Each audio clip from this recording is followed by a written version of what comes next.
Hey, hey, hey, it is an unstoppable day. Welcome to another episode of the BTBY Mastermind series. We're so glad that you guys are here today in the house, ready to get your mastermind on today.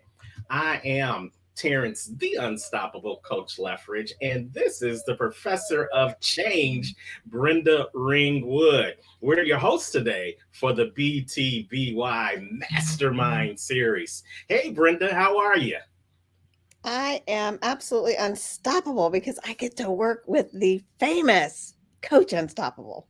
Oh, wow. The check is in the mail. Well, I am so honored to be here with the professor of change because every time you put a mic in front of your mouth, change happens, no matter whether it's in person or whether it's virtual. So I'm just so glad to be sharing a space with you because I know if nobody else experiences change today, I'm going to experience it because of you. So, this has been our first one in the new year, and we love doing these mastermind series because we get to introduce seasoned speakers as well as new speakers onto the BTBY platform to help you become the best version of you. So we want you to make sure that you've got your pen and your paper and your favorite libation. I got my libation right here so that you can take down these notes that you're going to get from these powerful speakers today. And we also would love for you to give us your comments, your feedbacks, and any questions. They're welcome. Put them on there in the feed, whether you're watching us on Facebook, whether you're watching us on LinkedIn, whether you're watching us on YouTube. Our speakers would love to hear your feedback and see any comments and get any questions that they may want to answer for you. So now, Brenda, this is a wonderful platform that you have created. Tell us a little bit why you created the BTBY platform, and then we are going to jump right into our mastermind series. I love the underdog story. I love it when they win. And there's more underdogs than there are heroes, right? And sometimes a hero isn't really the hero that you think. So when you have somebody that's been kicked, that's been anything you can imagine happen to, we want to change that mindset so that they can get back up. Not only get back up, but to succeed and to be able to do the things they want in life, have the things they want in life, and get that mindset shift so that they can achieve happiness. So that's why BTBY was created. It was to help the underdog win.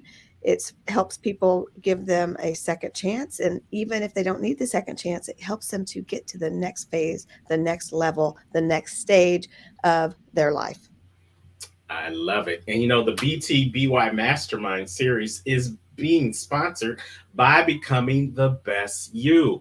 Becoming the Best You is an affiliate of Be Better Now Incorporated, and we provide speaker training, coaching, media representation, and conferences to help you get exposure, get more bookings, and get compensation, as well as to become the best version of yourself. Go on and visit us at www.comechangeyourlife.com to schedule your complimentary conversation.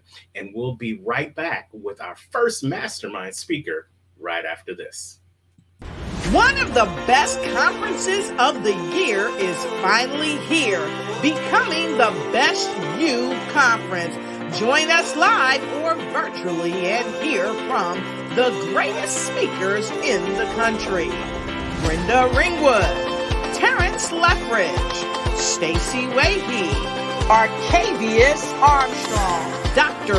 Lotus Richey, Regina Platt, Dr. Rick Fulton, Anthony Russo, Chuck Doyle, Dr. Ruben West, Jennifer Lauren, Jessica Moyer, Dr. Jawanda Rollins-Fells, Dr. Lauren Michaels-Harris, Indy Nam, Tracy Randolph, Isabel Black, Sarah Minguez, Jill Reynolds, Kevin Wilson, Saccone Prince, Definitely Holly, Chuck Prison, Dr. Michael Freeland, Tommy Morgan, Prince Michael, James Griffin, Charlotte White, Aaron Page, Jeremy Nunez, Jeff Markinet Jr., Belton Showell III.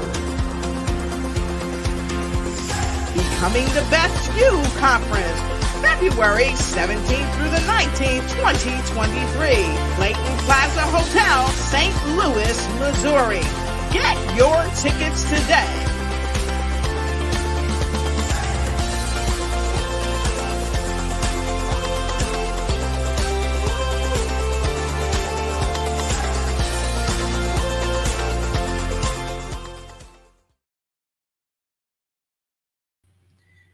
Absolutely. Get your tickets today for the monumental, most exciting experience that you are going to have this year. Come on over to comechangeyourlife.com and register for our conference in St. Louis, February 17th through the 19th.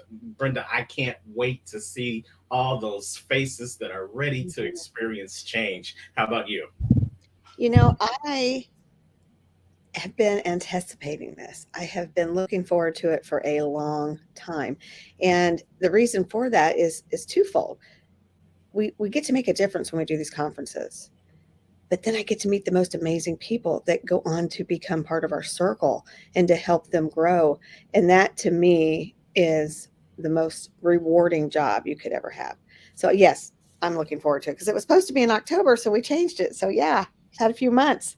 Yeah, I'm looking forward to it too. And, we're going to give you some sneak peeks of people that you're going to see in St. Louis here on the Mastermind series. And we are honored to introduce one of those people today.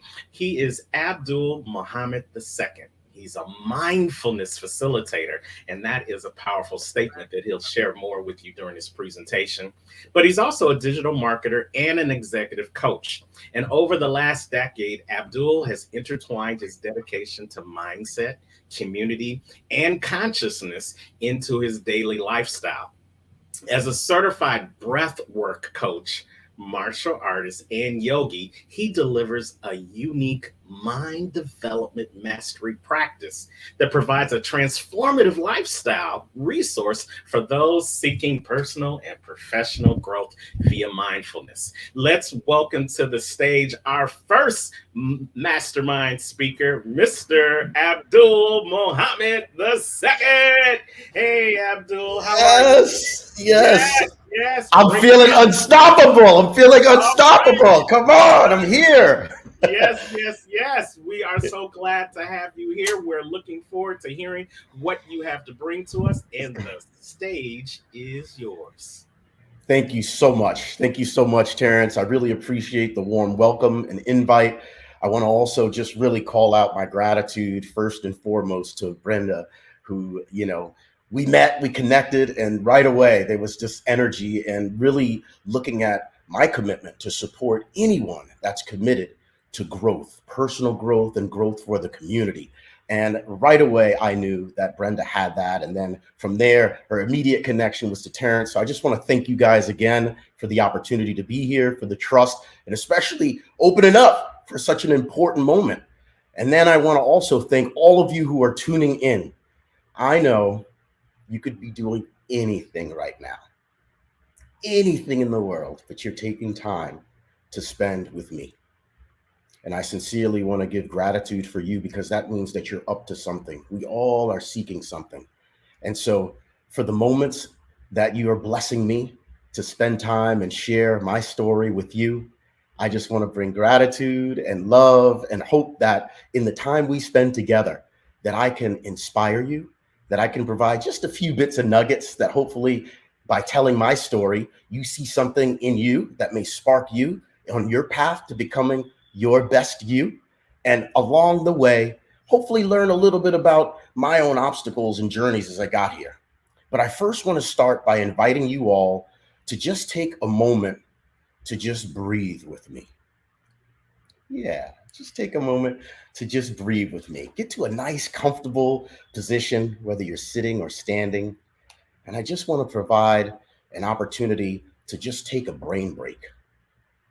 Yeah, a time for us to just connect, to move out of the head, right? And kind of shift and connect to the heart and the body so that we can live holistically in the power that we've been blessed with in order to be who we are supposed to be on the universe. The only thing that you can do, the thing that no one else can do. So let's just take a moment, get to a nice, comfortable position, and let's just take a nice deep breath in.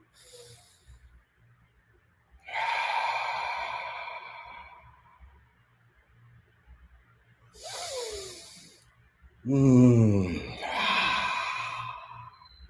And if you feel called to it, just go ahead and as you exhale, just release, let that stuff out. Anything that you may be feeling. It's early in the morning, so let's get those chakras going. Let's get that blood flowing. Just take a nice collective breath.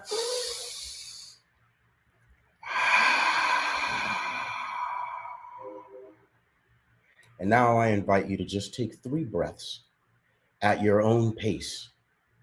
But as you're taking these 3 breaths, I'd like for you to think about something that you're feeling grateful for right now. Something that you're feeling grateful for right now, whatever that is. And as you take these deep breaths, I invite you to either lower your gaze or close your eyes and really feel gratitude for whatever it is that you're choosing to. And let's just take these 3 breaths and connect to the feeling of gratitude. And whoever you're giving that gratitude out to, or whatever experience it is, just honor that and let any thoughts go. Non-judgment and curiosity. Let's do it together.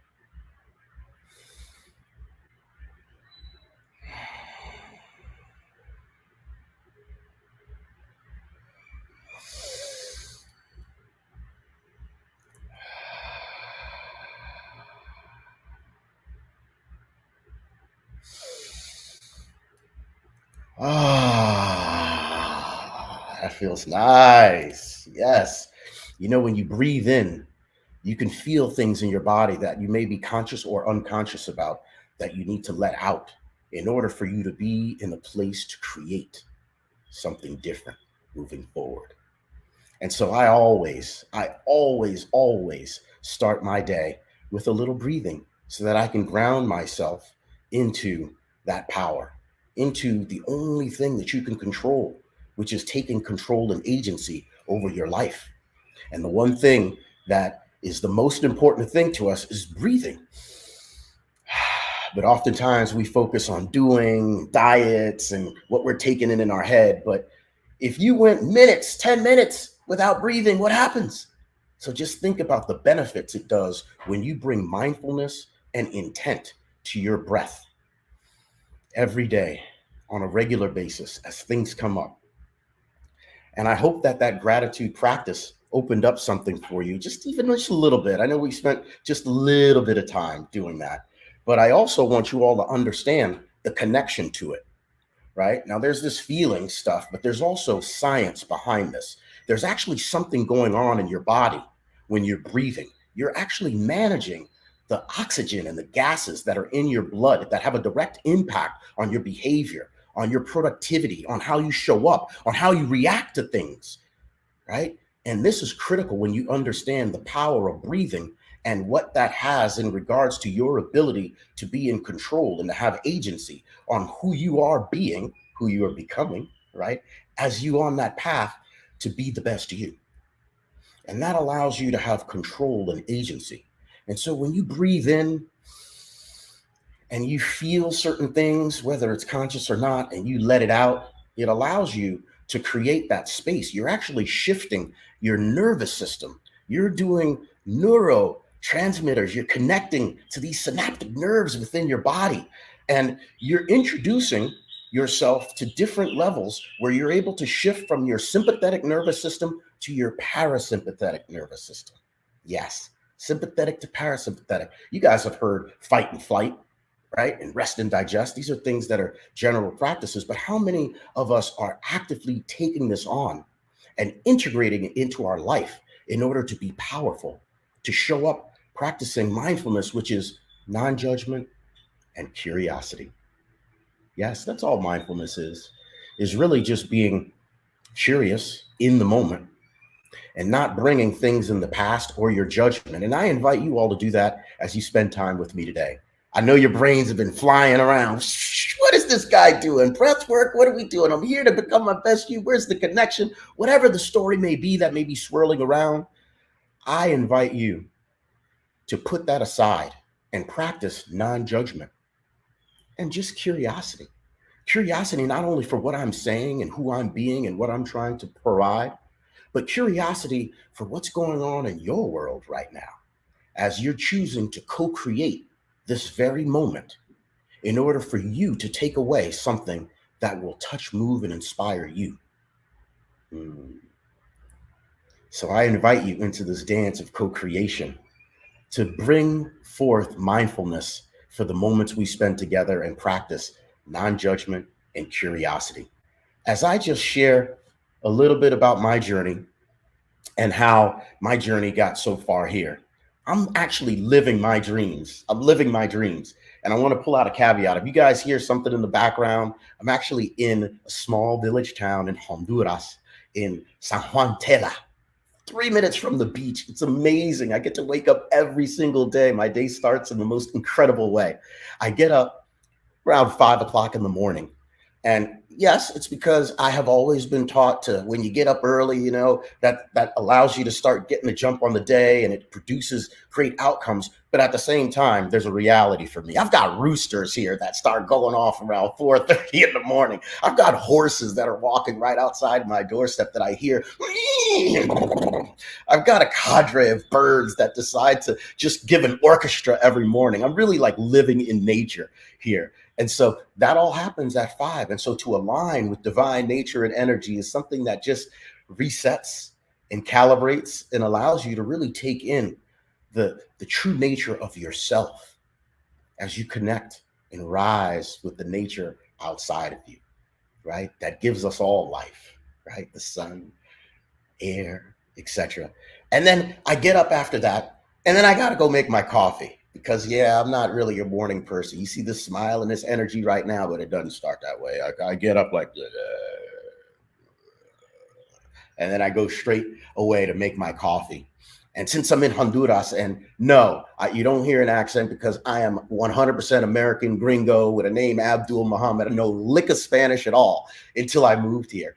And we decided, my wife and I, to take on our life and living our dream of this travel lifestyle synthesis. And I'll tell you guys about that later. But for us, it's called travel lifestyle synthesis. Always wanted to have a life where I can travel, make money, help people, and have impact. And finally was able to make that happen.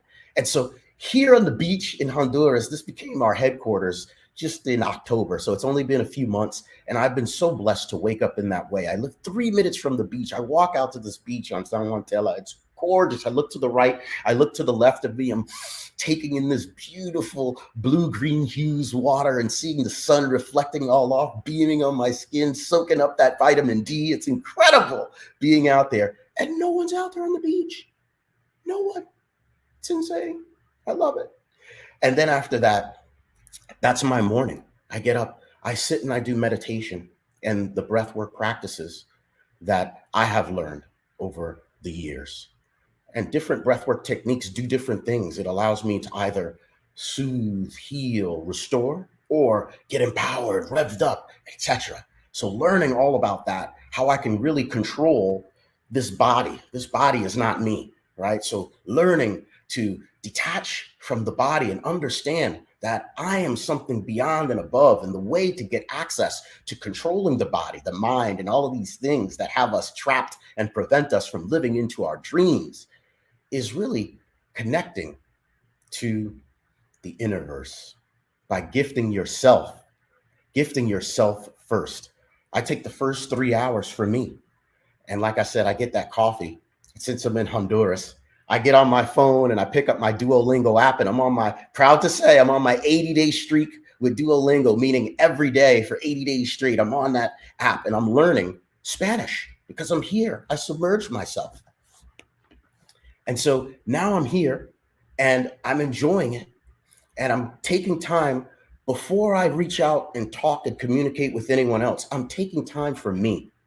I'm taking time to internalize and activate my own agency, my brain, and actually create new neural pathways in my brain that allow me to learn a new language, even though I'm well, let's not say how old I am, but let's just say I'm old enough to where sometimes the statistics say you can't teach an old dog new tricks and all that stuff, but I'm actually able to intentionally, in the first thing in the morning, power myself, my machine up, right? By taking on something that proves to me by learning this language. I've submerged myself in a new culture. So I'm taking on new challenges on a regular basis. This is expanding me on a regular basis. I'm growing, I'm learning, I'm expanding. I do this in the first 3 hours before I get on the gram, before I'm getting into work, before I'm touching, talking, and communicating with anyone else. I'm setting the environment and the tone for me to be able to produce the fruits, right? So think of this as my daily routine. My daily routine is to take the first 3 for me. And I encourage you all to take on creating your daily routine where you're blocking that first time. These are nugs of whiz that I'll be throwing out as I share my story. Hopefully there's something that's helpful for you. But in that daily routine, give everything else the Heisman. Focus on yourself first. Before you engage with anything external, make sure that your well is full. Make sure your cup is full with something that you intentionally put in that is aligned with whatever it is that you'd like to create. Yes. So again, that mantra is breathe in, let out, and create. Breathe in, let out, and create. And when you do that, you practice that. And then you practice mindfulness, taking on non-judgment and curiosity.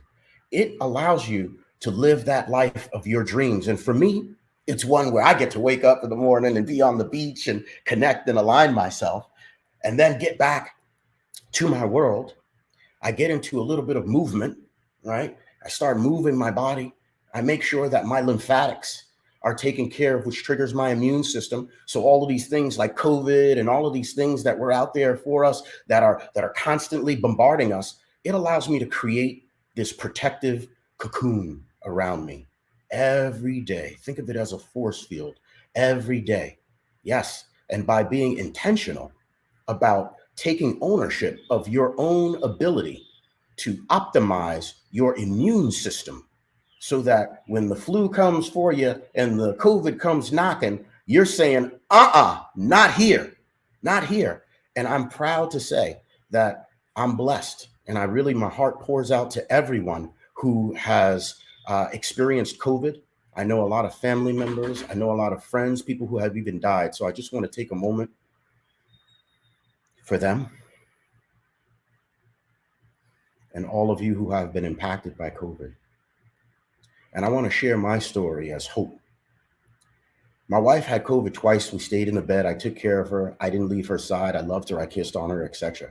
But because of my daily practice of taking control and empowered agency, utilizing everything that the universe has blessed me with naturally to fight and to boost my immune system and to fight whatever is coming by intentionally doing the breathing and the exercises that trigger hormones that are productive and reduce cortisol levels, stress hormone, which weaken your immune system and make you more susceptible to colds and flus and COVID, right? By intentionally doing it every day, by empowering yourself. This is huge.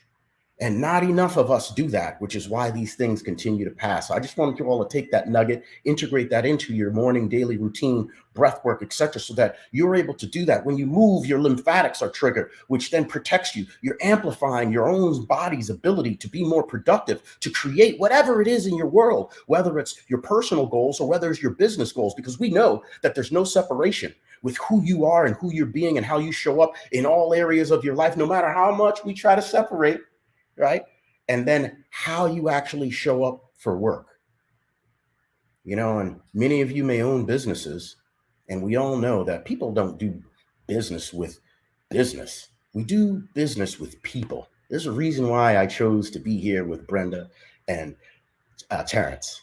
It's because we connected at a people level, right? People do business with people. So when you're focused on being your highest self, and when you're focused on being and optimizing who you are being as you show up in your personal life, there is no separation to the impact that that has on your career, on your business, on your money, on your productivity, on your ability to produce results in any area of your life.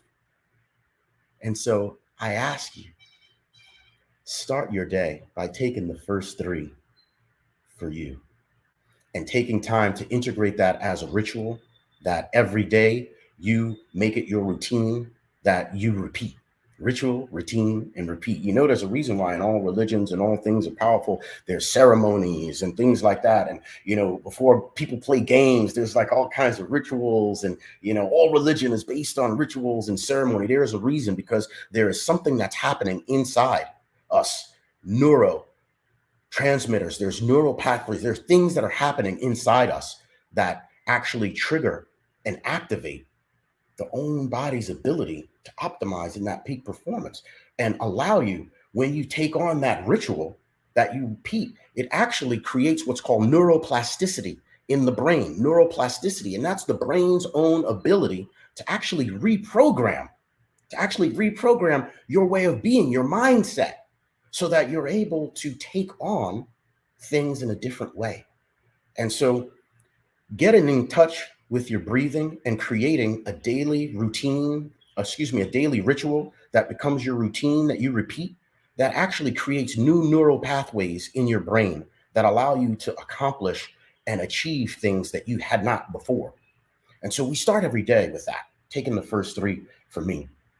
And so that allows me to start my day, right? And what does my day look like? Well, what I do on a daily basis is I provide innovative growth strategies. Yes, innovative growth strategies, guidance and support for entrepreneurs and small business owners that are looking for growth, impact, right? It's all about growth and impact for me. And I work directly with entrepreneurs and small business owners that are like me. And my story is one that did not start with mindfulness and peace and love in that way. I was actually born in Harlem, New York, back in the day when it was rough in Harlem. There was no Whole Foods and flower shops. I'm talking, it was crack rocks and gangbangers. It was not the place to be. And all I wanted to do was freaking escape from that. I remember some of my most vivid memories as a child. Walking just blocks from where I lived. Home was supposed to be a safe place. And I'm with my parents, smiling. I remember I just gotten an ice cream from my favorite place at the time, Baskin Robbins. And I had my little strawberry shortcake ice cream. And I'm going home in the projects, And all of a sudden, I hear screaming and all this stuff. There's a threat. And immediately, without even seeing it, my amygdala fired off. The amygdala is the oldest part of your brain, right? It's the watchdog of the brain. It's been around forever. It protects you from things. It is the survival things, but it's not where thinking happens. It's not where solutions, compassion, empathy, problem solving take place. That's all in the prefrontal cortex. My amygdala was triggered. The hairs shot up on my body. My heart started pounding. And before I knew it, I looked around and I see this whole man running around the corner. His face, his eyeballs white. He's running, his white t-shirt, and he just flies by us. My mom grabs me. My dad stands in front of us and to protect us. And I see coming behind him, it's like a group of about 20 different men, screaming, bats, pipe chains, running after this man. And there's just blood dripping. And I remember the white t-shirt with just this stain of blood. The red was so red, just coming down. And it just scarred me for life. And I'm like here in my must have been 5 or 6 years old in Harlem, New York, enjoying my ice cream. And that just disrupted me. All I wanted to do was to get the heck out of Harlem. I was a short kid, poor, on food stamps. I had no sense of self-worth because I lived in the projects and people made fun of me. I had a gap between my teeth. Little scrawny dude. People made fun of me because I had a name like Abdul Muhammad and didn't understand my religion, where I came from. I felt stuck. I just wanted to escape. And my why at the time was get the heck out of there. And I will never, ever be poor like my parents. And I resented them. I resented the heck out of my parents for me not being able to have what I saw others have. And I blame them, and I blame my blackness, and I blame my poorness on not being able to be empowered at all in life. And it actually became my why. I'm never going to be poor. Fast forward, I went to University of Florida. I had a full academic scholarship because of that whole thing. Since my parents were poor, I said, man, I got to take control of my life. I got to protect myself, and I got to be the smartest person I can, because if you don't have money, I got to get an academic ride so that I can get into college. And that was my why. Graduated with a 4.2 GPA, got a full academic scholarship to University of Florida that I went, studied business and sociology, loved it, loved it. And I remember one time my dad was driving me back. We lived in Fort Myers, Florida at the time, and University of Florida's in Gainesville. It was about a 3-hour drive. And on those drives, my dad and I would really connect. And my dad started a nonprofit over 30 years ago, Quality Life Center of South Florida. The nonprofit is all focused on youth and personal and community development. We deal with our core program that is targeting academics, character, and education for the youth. And it's a non-for-profit. And so my dad has always spent his life, he still has been running that as the executive director and as a non-for-profit. And in my eyes, had no money to show for it. And when I was in college, I said, Dad, I'm sorry, I'm not doing that. I loved him. I respected him. I grew up in there. I learned that stuff. But I knew I didn't want to be poor. He loves to tell me about that drive on the way back home, where I said to him, Dad, I'm not going to be like you. I'm not going to be poor. He likes to tell this at the gala. And he said to me, he said, you know what, Dad? Or he said, you know what, son? It's not all about money. He said, you don't need a dime to make an impact. He said, you don't need a dime to make an impact. He said, be a leader by doing what you were put on the planet to do. And the universe will provide everything you need and desire. He said, just be a leader, be you. Do what the universe put you here on the planet to do. And everything you need and desire will come to you. I didn't really get it at the time, and I continued to move on and build business. I started a web development company in 1998 in the University of Florida, my senior year. And I sold that company 10 years later to $1 billion ad agency that brought me in to be their social marketing director and build out their digital department. I was able to take that company and go from a $250,000 piece of business in my little social media division inside of $1 billion company, and within 3 years grow that to over $25 million piece of business, to lead over 27 people. And through that experience, that corporate experience, I was an entrepreneur living that life, and I was too cool for corporate America for 10 years. But in 2008, when the economy got a little shaky, I knew at the time I had to get out, and I was blessed to be able to parlay my skills and my ability to know technology, marketing, and to communicate, and roll that into a leadership position in that sale. And for 3 years, I stayed there. I learned a lot working in corporate America, working for big clients like Papa John's, Party City, Auto Nation, etc., doing advertising, marketing, and branding. And one of the things that always stood out to me is that those big companies always wanted to know what the small entrepreneurs are doing. What are the people thinking? Because they wanted to connect with people, right? But they live up in these ivory towers. We're flying jets and planes back and forth to LA and like working on these big corporate campaigns. Wow, exciting. And it was great for a while. But I also encountered a lot of things that were inconsistent with my integrity, where it was all about the money and really not a sense of taking care of the people. And as I mentioned earlier, we do business with people. And so when that started to lose all that money I was making and all of the perks and all of those things just were out of integrity. And when I had the opportunity, I was then recruited to go to my next place, to become the vice president of digital development at a PR firm. And right away, we shifted that into a communications firm. And I brought in the digital integration and always have led and championed looking at things holistically and being an integrated thinker and taking and what we call humanizing the brand.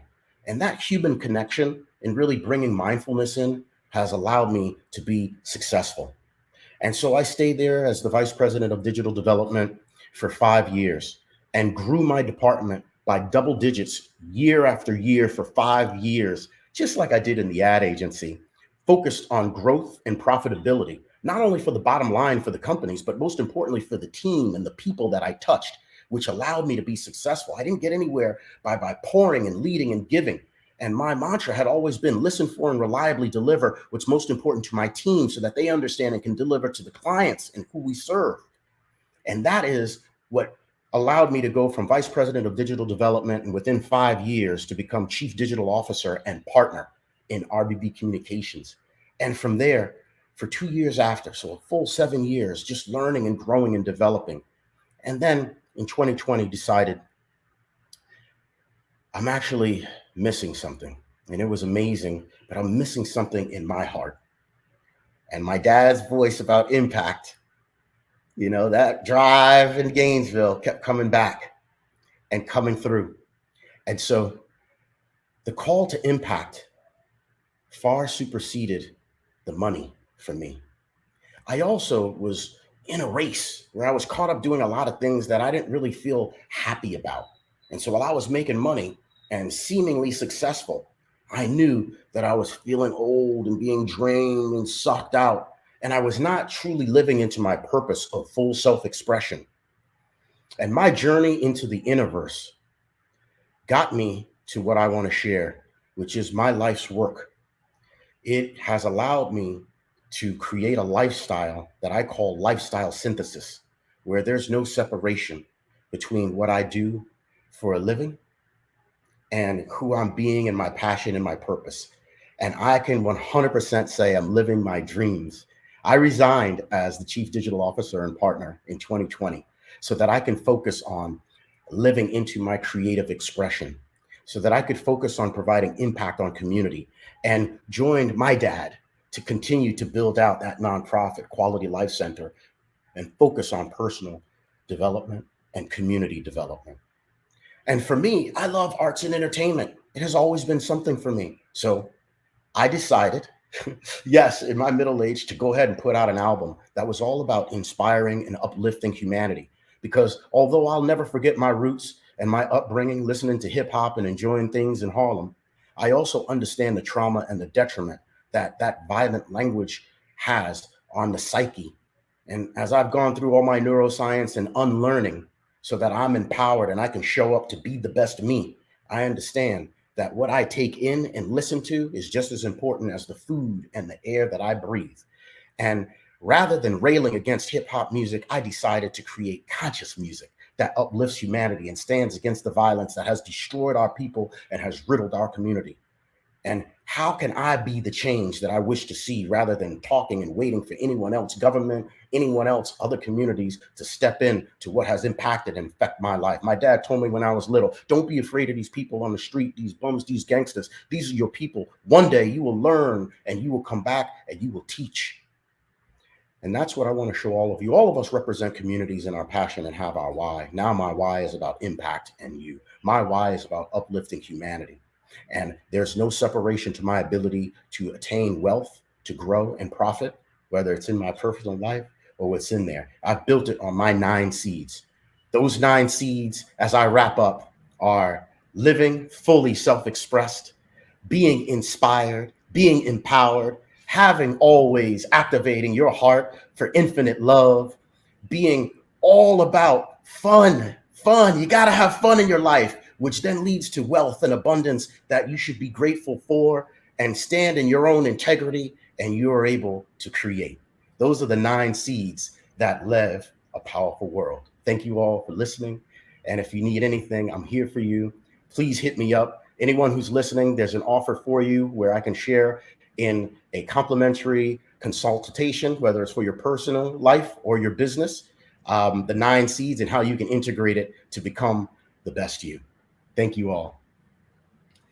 Let's give it up for Abdul Muhammad II. All right, the 9 seeds. I love it. That's some powerful stuff. We're going to ask you to put your information in the private chat, and then we'll make sure it gets in the comment section for all of our audience today. But great presentation. I know you have more information. We could probably just do a master workshop just with you on those 9 seeds by themselves. So we're looking forward to putting that together later on in the year.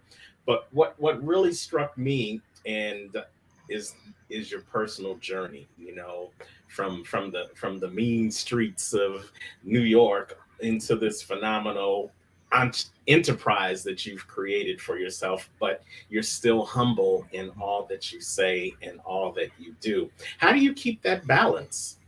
Great question. That balance comes from the universe and that daily practice and really harnessing who I want to be.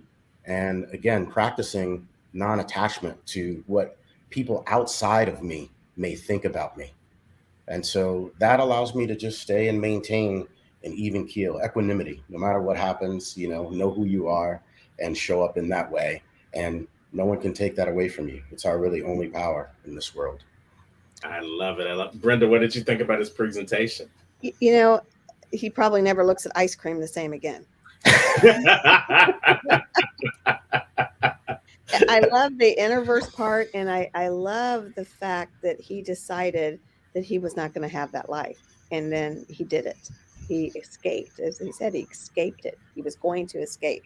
That was his plan as a kid, and now look at you now, And I'm sure we're going to hear more about that in February at the St. Louis in-person Becoming the Best You conference. So not only is he just speaking, you're going to be able to meet him, visit with him, maybe hire him, that's up to y'all. But he has got some real good nuggets of how to overcome. And, he said it too. His race is against him. Where he grew up is against him. His name is against him. But he decided to not let that stop him. So I'm proud of you.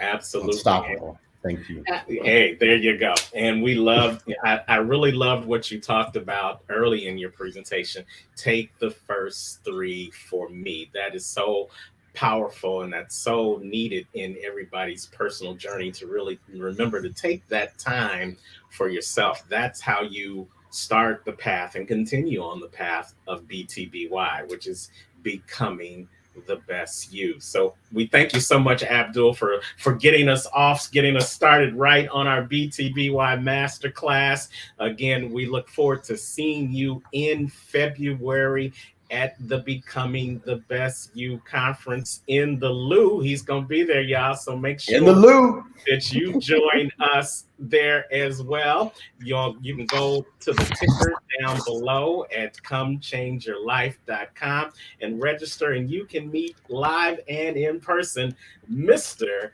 Abdul Muhammad II. Thank you, my brother. Thank you. Thank you all. Appreciate it. Powerful way to get started. Thank you, Abdul, for bringing that powerful message to us. And we're not done, y'all. We got more speakers on the way. But Brenda, we're going to take a break because we want to make sure that people really recognize this powerful event that's about to take place in February, the Becoming the Best You conference in St. Life-changing. Life-changing. Yeah. So you know what? Let's take this opportunity to show them a little bit more what they can expect from the conference that is coming up in just a few weeks. BTBY Mastermind Series is sponsored by the Becoming the Best You conference, an affiliate of Be Better Now Incorporated. Make sure you join us in St. Louis, February 17th through the 19th. Register right now. Go on over to comechangeyourlife.com. We'll be right back. One of the best conferences of the year is finally here, Becoming the Best You conference.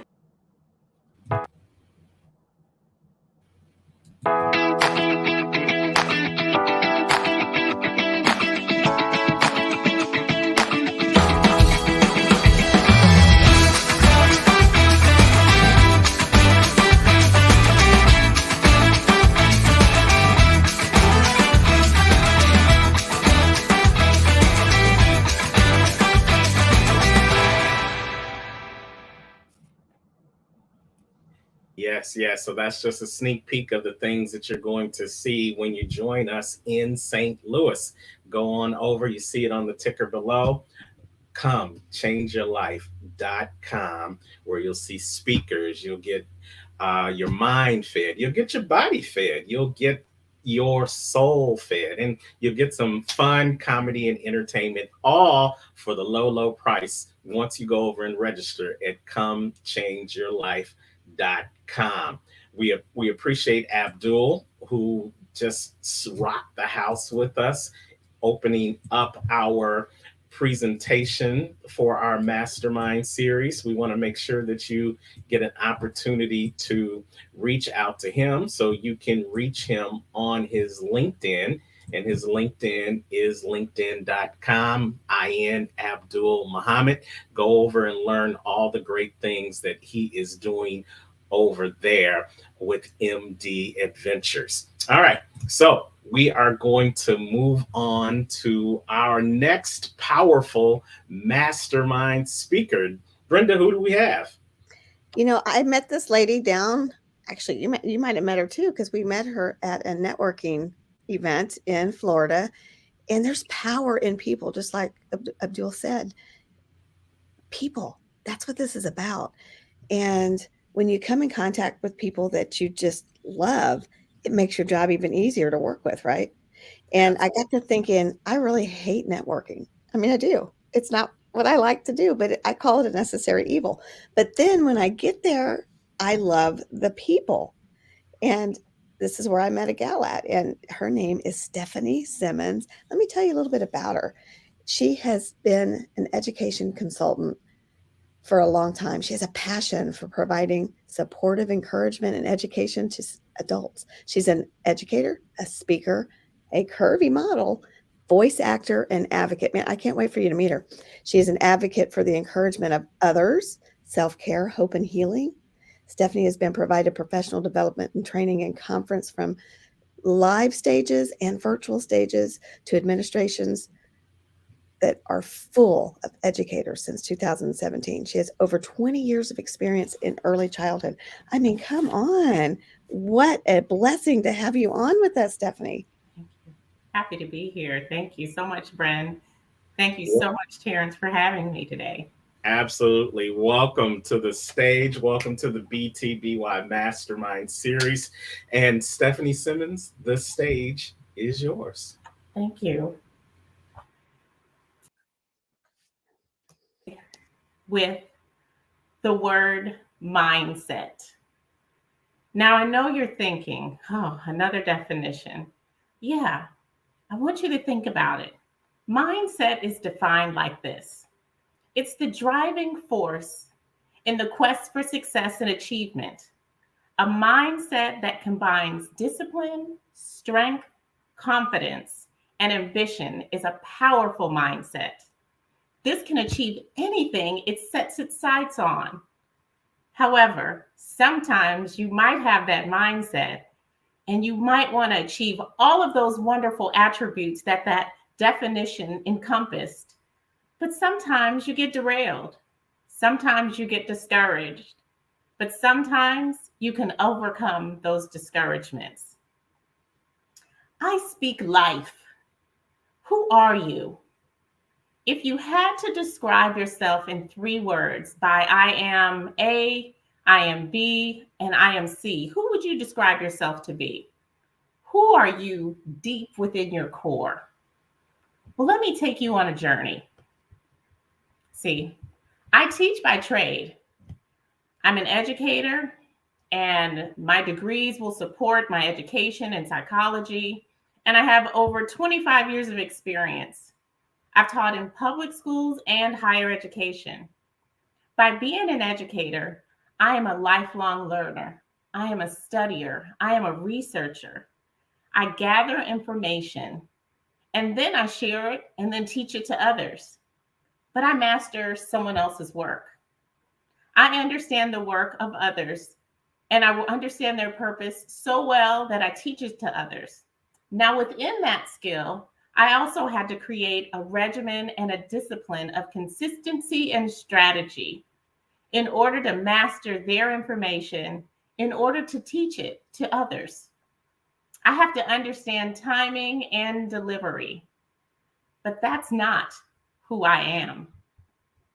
So I recently took this personal development class, and they asked me this question: who are you, Stephanie? Trying to find my 3 words that define me and who I am, well, honestly, it didn't quickly surface. I was really stuck in trying to figure out, who am I? Who is this person deep down inside? If I had to describe myself in 3 words, what 3 words would definitely have an impact on who I am? I had to dig tearfully within myself to identify who I was. I had to dig within my life choices, my successes, my failures, my life lessons, the times that I tried and then I just gave up, the times when I let the words of others dictate how far I would go. You know, teachers might say, hey, well, you might be best at this. Or your parents might say, you might want to just stay here. You're good at just that. Because that's what they said, sometimes it stops you. I had to dig past the I feel statements. You know those feelings. Well, I don't feel. Well, I feel like. Well, I don't feel like it. You have to get past those I feel statements and get to the facts, not the feelings, to get to the truth. I had to do that to get to my truth. I had to dig through my past hurts. I had to dig through my past heartaches, my family disappointments, unforgiveness, and heartbreaks. And that resonated with me. Well, what I found were my 3 words deep down inside. I'd like you to go on this journey with me as I tell you how I found those 3 words. I speak life. You ever noticed how crazy it is when you're working on yourself and it never seems to end? Like you're going along and you're getting better. You're finally finding your consistency. You're rolling along. Everything's going good. You're going every day. You're working on that project. You're almost to completion. And then you're doing everything to get better. And then you're finally making some strides and getting that completion. And then boom, something happens like an explosion to derail you off your program, to derail you off your consistency that you were doing, things that you need to work on, a problem that needs to be fixed, something that comes up, a problem that you have to face that diverts your attention in some way from what you were trying to reach and accomplish. Well, this happened to me. Well, I didn't start out on a New Year's resolution. I actually started before the new year with a few doctor's appointments, say in November and December. I had my mind all fixed that everything was good. I did my appointments, so it's all well. However, there was something I needed to change, and it wasn't something I had ever planned or prepared for. Actually, I was quite shocked, like really shocked. I really had to change my mind about it. So I had to work on thinking of it this way. We just keep unlocking new levels of our beautiful growth. We unlock new levels of ourselves every day we overcome challenges. So it's like this. Every day we overcome a new challenge or a new problem. Boom. Every time we overcome and obtain new wisdom. Boom. Every time it's a new level of health. Boom. Every time you overcome a situation with grace, suaveness, or sophistication. Boom. Goals reached. Boom. Project done. Boom. A change in responding to toxic behaviors. Boom. Every time you've unlocked a new level of you, keep unlocking those endless levels of growth towards your ultimate, genuine identity. But it never ends. Those levels become the person that you need to be. Mindset. Who are you? So I speak life. Know that you belong in the room. Never make yourself feel small or make others feel comfortable. Never make yourself feel small to make others feel comfortable around you. My favorite way of saying this is, I will not inauthenticate myself to make others feel comfortable. Your power is just as valuable as theirs. So take up the space in the room. Take up the space because you belong there. Some may say you're too much. Some may say you're not enough. How come you're not doing this? They may say you're crazy or you're too intense or that you're over the top or you're being extra. Well, baby, if extra is who you are, then show up as extra. If you're the one who stands in the background and cheers on others and does not like the spotlight, say that too. Stand in your power of who that is. Know that you are enough. Know that you are powerful. We have a room for listeners as well as we have room for speakers. We have room for interpreters as well as producers and creatives. Those in the background are just as important as those who stand out front. There's a quote that Marianne Williamson says. She said, "Our greatest fear is not that we are inadequate. Our deepest fear is that we are powerful beyond measure. It is our light, not our darkness, that frightens us the most. Don't be afraid of your light. Your light is what we need. It is in our darkest moments that we need your light, loves. Whatever your light gifting is, let it shine bright with your head held high. Often we revere others wishing, oh, I wish I could be like them. Oh my goodness, I admire you so much. I wish I could be like you. Well, guess what? You can't. Nope, you can't be like anybody else but you.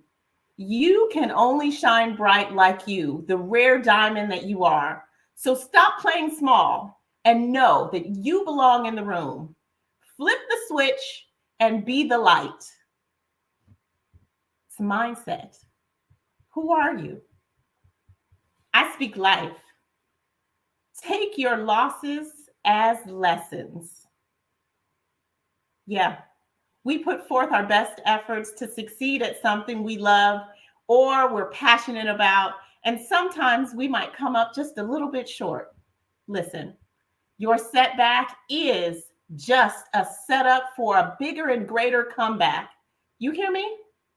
Listen, Jennifer Hudson comes to mind when I think about this. Now, she didn't win American Idol. However, you see where I'm going.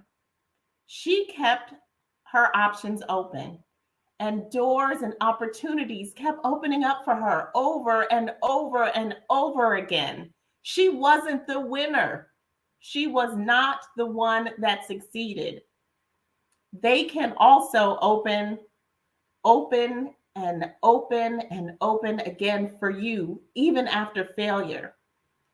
They can and they will. So don't give up. What you need to do is stay true to yourself and your passions and your goals, whatever the size of your goals. There's no timeline or age limit. So if your hair is just a little gray, or if you're just starting out, there's no timeline.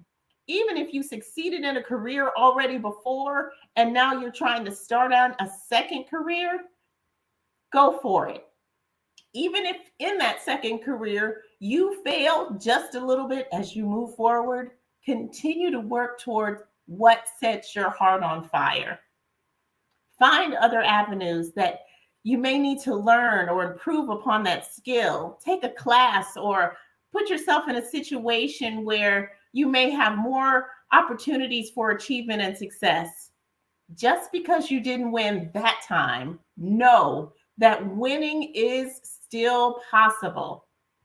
In Michelle Obama's book, The Light We Carry, I think she says this: the part that we've forgotten is discomfort, it's a teacher. Lack of reward is a teacher. Dealing with these things gives us practice at life, helping us to figure out who we are when we're just pushed a little. Loves, that thing that you're going for, that thing you've worked hard to achieve, that you're passionate about, you need to believe that it's delayed, not denied. Keep pushing. Every loss is not a bad loss. Timing and opportunity play a huge part in who you are. Your time will come. Even if you're a bit discouraged, find the words and speak life into what it is that you believe and continue to work on it. I speak life. Understand that after a while, you put that energy into something and watch your words come forth into a reality and be amazed. So, your mindset, who are you? Now, listen, being alone can be the best therapy you can get. Being alone is okay. You don't always have to be surrounded by everyone. The times that you spend alone, you begin to slowly but surely find out who you are. You learn how to be your most authentic self. Think about it. The times when you're alone and nobody's around, and you're in your home, you might be in your bedroom, in your house, in your bathroom, moving around, kind of shuffling around here and there, maybe getting ready to go somewhere or do something, but that's your most authentic self. You're not smiling for the camera, you're not posed up, you're not always speaking properly. That's your most authentic self, who you need to love inherently. The times when you spend alone, they're so valuable. In our lifetimes, it may become exhausting competing with alternative versions of ourselves that other people create in our minds of who you are or who you should be. Well, I think you should do this. I think you should do, oh, you're good at that. That's exhausting, trying to live up to those expectations of others. Don't let anyone tell you who you should be. You are enough, and figure that out all on your own. Spending time alone is your best way to get into that peaceful space and expand. Try out something new without external validation. Sometimes you might put on that dress and know that you feel good all by yourself, or try on that suit jacket that maybe you've been working out for some time and now it's finally fitting over those arms and you're able to button it. That internal validation is something that we need, that we can only get when we spend time alone by ourselves. Time alone allows you to practice self-love to the fullest. Time alone gives you the time to become your true authentic self and be your best friend. It builds confidence within yourself. If you're not used to it, I understand it's not easy. However, trust me, it's so worth it. Treat yourself to time alone. Maybe go to dinner, maybe a concert alone, or maybe just start out with a movie, or just go to a local restaurant. Time alone is so important and so valuable. It feels so good to love who you are. And time alone gives you a chance to explore that. Self-love is a true superpower. Please understand that time alone really understands who you are, and it helps you get to the core of who you need to be. That's a mindset. That helps you understand, who are you? So, who are you?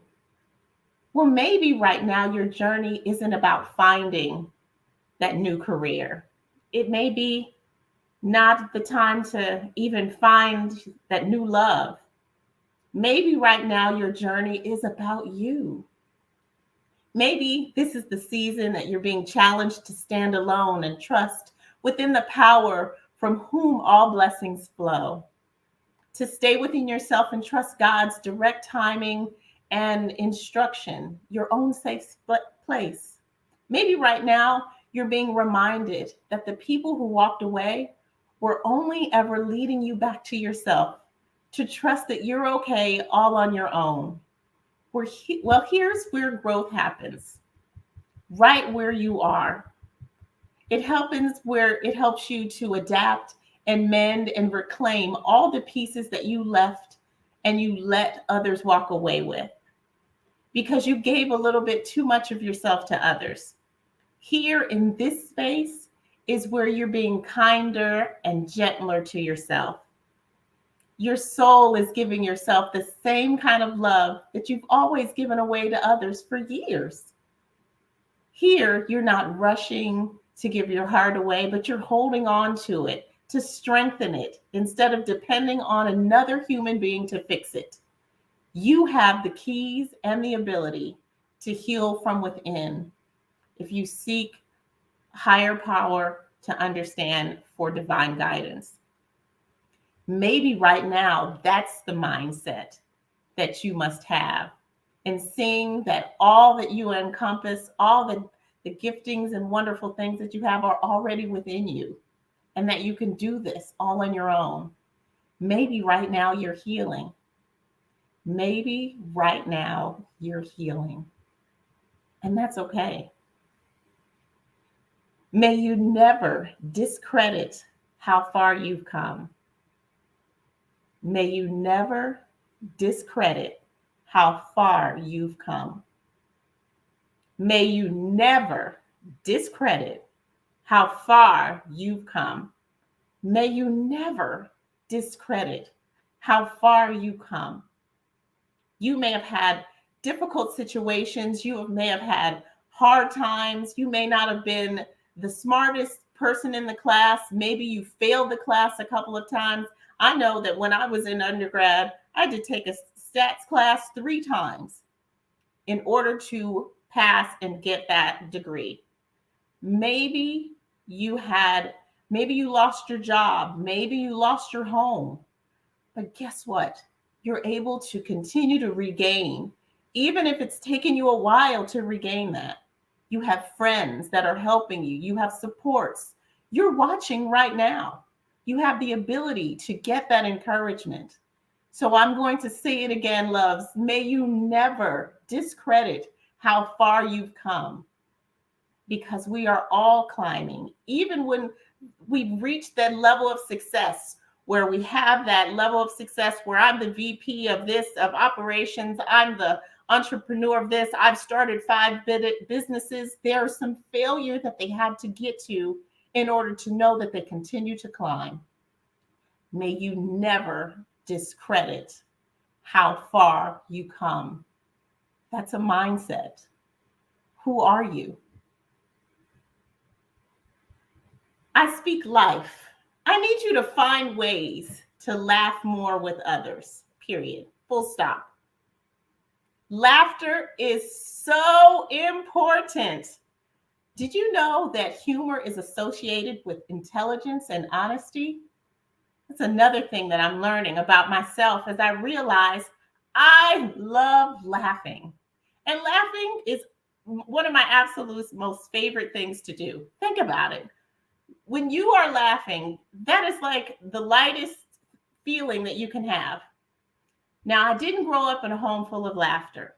I didn't grow up around a whole lot of friends. My mom was a nurse, a registered nurse, and my father, he worked as a police detective. I grew up in a suburban area in Cleveland, Ohio, and my parents worked very hard to make sure that we were provided for. I did not grow up poor. I grew up very middle class. And I understand that this information of laughter is something that we really have to embrace. Now, even right now, I don't live around a lot of my close friends or family. Quite frankly, as adults, we can take ourselves just a little bit too seriously. Sometimes, especially as we age, it's time that we need to lighten up. Now, personally, I laugh all the time out loud in my home and on social media, watching a funny meme or something funny, or sometimes watching television, but all by myself. Like, I laugh out loud, belly laugh. Sometimes I just roll on the couch and just laugh here all alone by myself. Most of the times I laugh at myself because, quite frankly, I can be a bit goofy. However, nothing beats that laughter.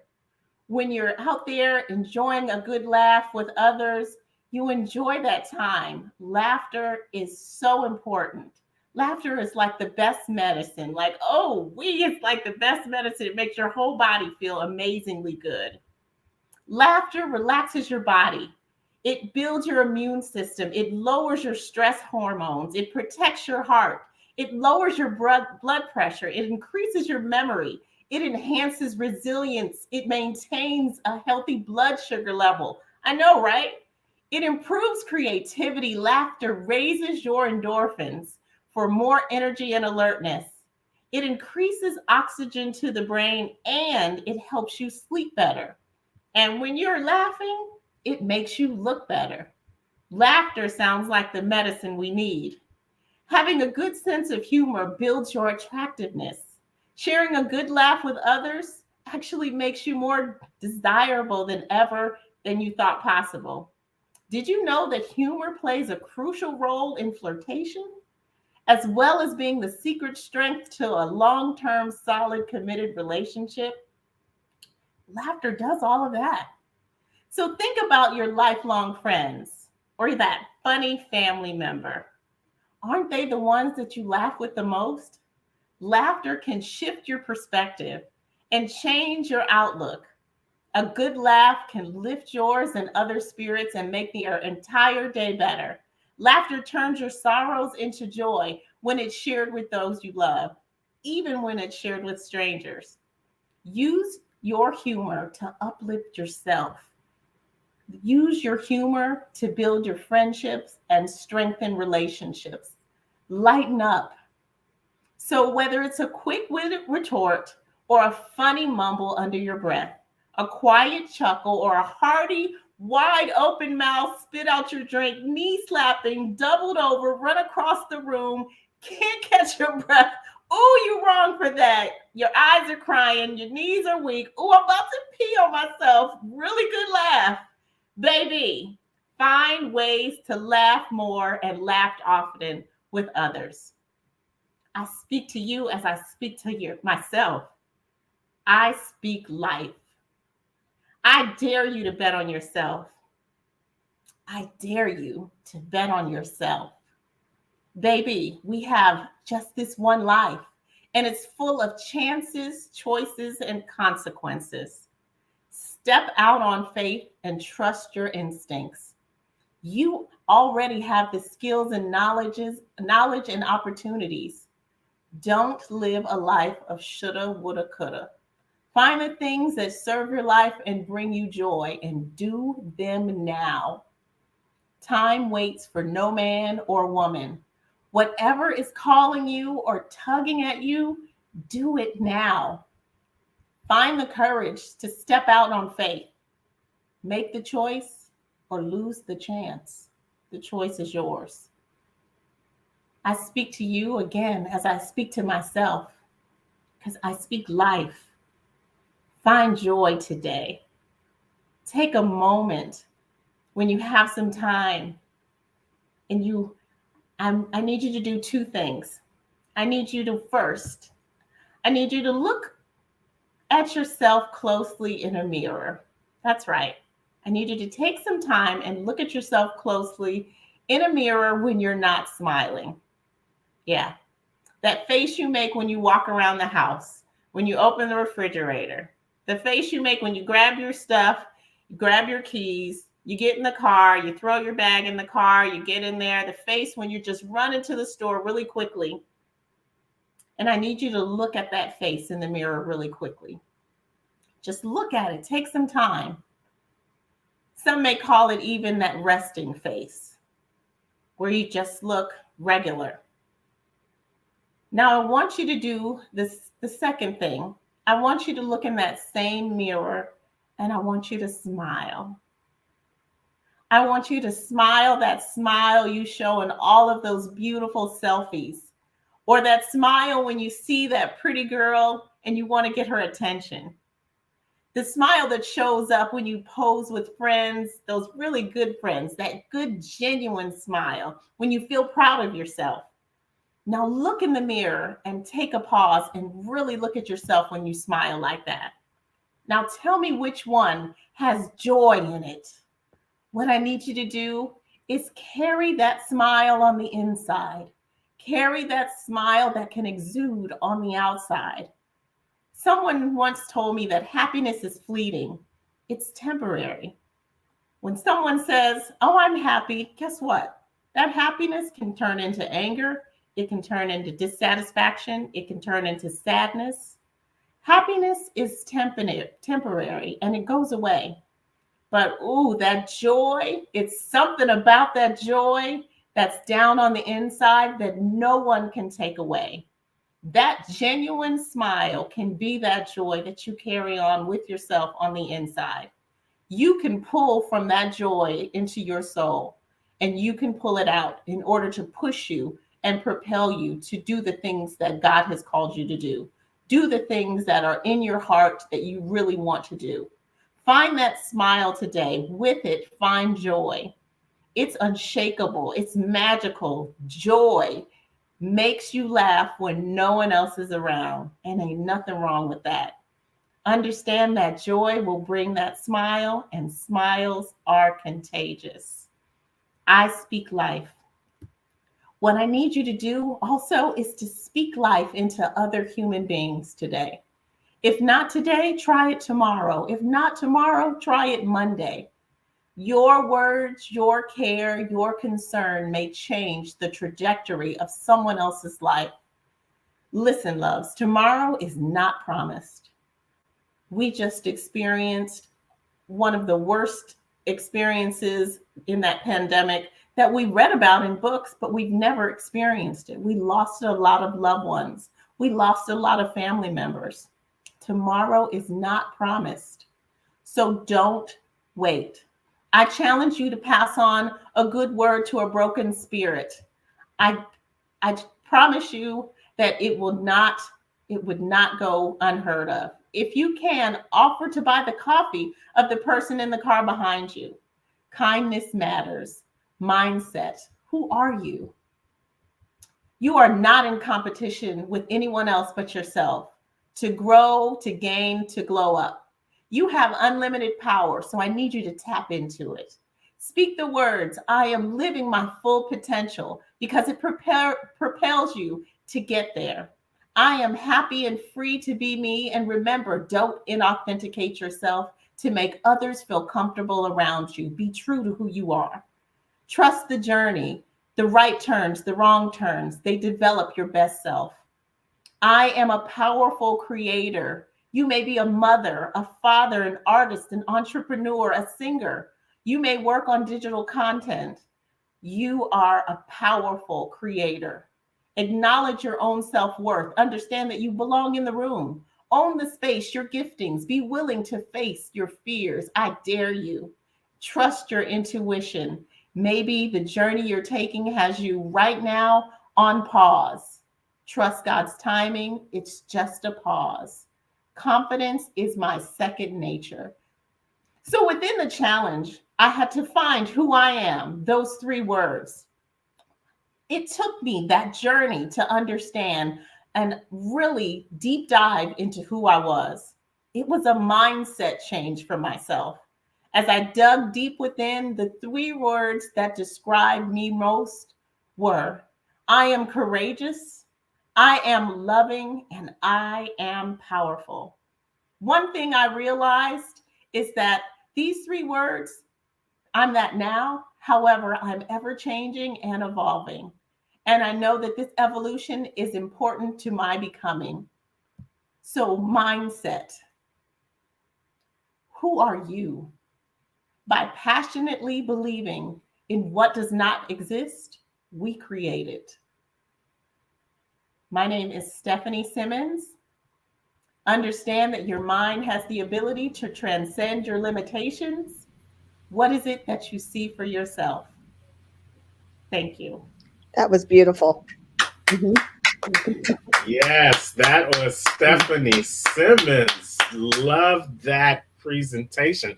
Thank you so much for being with us here on the BTBY Mastermind series. So, Stephanie, when you hear the phrase becoming the best you, what comes to mind when you hear that? Really, becoming the best you is what I said in the.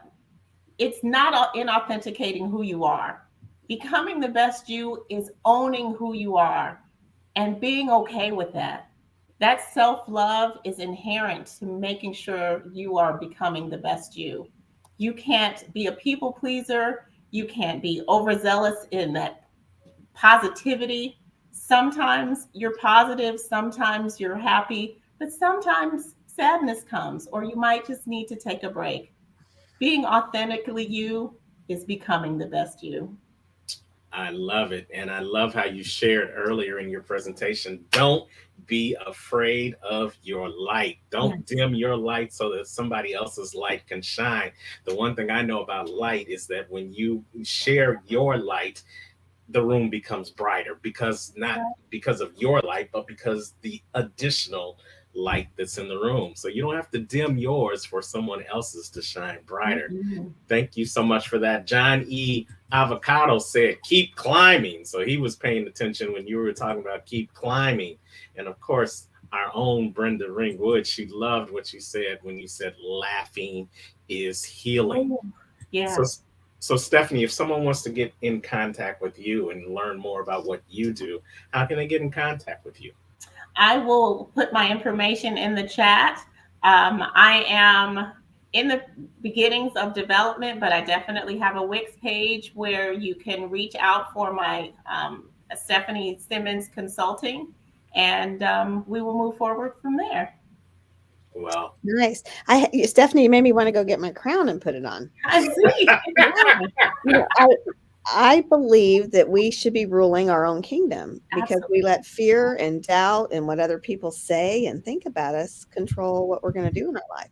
We And do. I decided I wasn't going to do that anymore, that I was going to rule my own kingdom. And that's exactly what you talked about, putting yourself in the position to do that, and the happiness, the laughter, anything that comes into play with that, you have to let it happen to be you. And so I have to remind myself. So I do a thing with my crown that I'm going to rule my kingdom. Two reasons. My first and foremost is I'm a child of God, and through him, it makes me royalty, and I can let Christ rule my kingdom.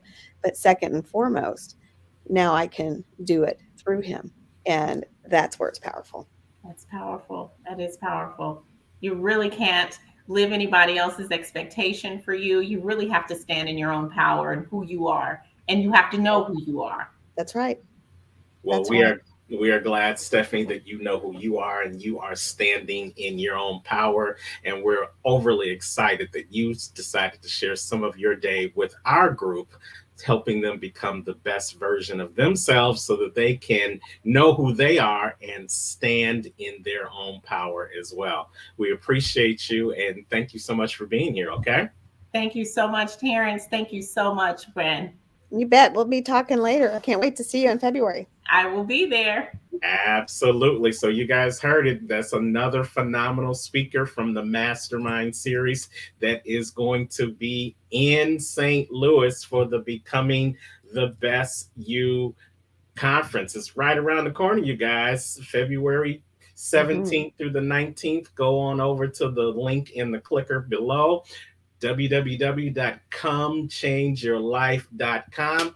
If you're ready to stand in your power, if you're ready to be authentically you, but you need a little bit of help on how to really make that happen, then come on and see Stephanie live in person in St. Louis. Go on over to www.comechangeyourlife.com. All right, we're going to keep this thing rolling. Are you ready for your next mastermind experience, Brenda? I am. This guy's been with us before, and he's also going to be in St. Louis. But I get to work with Wow. him sometimes in person here in Kansas City. So I just love the experience every time I'm with him. But I'm going to let you introduce him. Well, thank you, because you know what? He was on our last mastermind series and he really tore the place up. And you know what? I just love experiencing saying this person's name. So, as we go forward in the BTBY Mastermind series, we are honored to have John E. Avocado. Now, there's a name for you. He is a critical skills coach based in Kansas City, and he served his country as a load master in the Air National Guard. Thank you so much for your service. This was his first step into becoming a communications expert. Now, John has been a lifelong teacher and life coach. When wanting to become a better draftsman, he offered to teach the old timers how to use a computer if they would show him all the practical knowledge out on the machine floor. Now that's bartering at its essence. Now he continues to help others to communicate to themselves and improve their lives through coaching, but also through volunteering with the Boy Scouts and the Inventors Center of Kansas City. So without further ado, let's welcome this phenomenal man to the BTBY Mastermind series, Mr. John E. Avocado. Hey, everybody. Hey, John. It's your good friend, Johnny Avocado. Thanks for having me, guys. How you doing, man? Man, I am fantastic. It's a great day. You know, it's a little chilly out there this morning here in Kansas City, but our Chiefs are getting ready to play. And, you know, I can't help but feel all the energy in the city and have to hope I'm going to bring some of it to you guys today. That's right. Go Chiefs. Yes. I know your energy is going to warm up the room. So, John E. Avocado, the stage is yours. Well, thank you, guys. Let me see if I can make this presentation work for me here. I haven't done it on yours platform before, so we'll see if this works out for us. Maybe you guys seeing that slide there? No, John, you have to click the present screen on your bottom tab and upload it there. Or you can just email it to me and then I'll try to get it in for you. But let me see. I had it uploaded there, I believe. I think I should. Okay, that's all right. I got you. All right, perfect. There we go. All right, there we go. So that's what I want to talk to you guys today about is rock bottom, right? We've all felt like we've been there at some point in time in our life where we hit rock bottom, where it just everything that you tried, and no matter how hard you're going at it, all your options run out, and you just hit the bottom, right? Some of us, that means, you know, it could be drug addiction, it could be failure in our job. Sometimes it's failures in our relationships. Other times, you know, it's our communication with, you know, God or what it is that we find spiritually. How we become disconnected from that. So that's what I want to talk to you guys today about, and not just what rock bottom is and hitting it, but what that is as a mechanic within our mind. When I talk to folks, this is the part that I kind of bring. A couple of folks have described it as I bring mysticism and science and where they meet. We talk about how some of these words and terms in personal development field seem mystic at times. But what I do is I try to connect those to what the real science is and how we understand how our mind works, how psychology works, how communities and people work, and how we use language to define and codify our society and ourselves. So rock bottom is one of these mechanics that seems to happen within us. And what rock bottom is what we're going to talk about today. So what is rock bottom? Rock bottom is when you find this downward spiral and you run out of options, right? We all feel that. And we talk in those terms as well, that downward spiral. What begins to happen is that all of us look throughout the world and we try to find options in the places where we find success. And we have what's called a perception filter. And our perception filter is a part of our mind that shuts off outside information. As human beings, we are limited by how much information we can take in and process and put back out into the world in an effective manner. And so all of the machinations that happen within our mind, within our psychology, are all designed to help us shortcut and define those moments quickly. What begins to happen as someone starts to spiral down to rock bottom is that your thoughts have become siloed, that your perception filter has limited you to the options that you're allowed. So when you go to think and try to decide to find a way out of your situation, when you look for what those answers might be and where you could find them, you're limited in your scope of vision by this perception filter. And this perception filter is built, as we all can imagine, from our experiences and our history.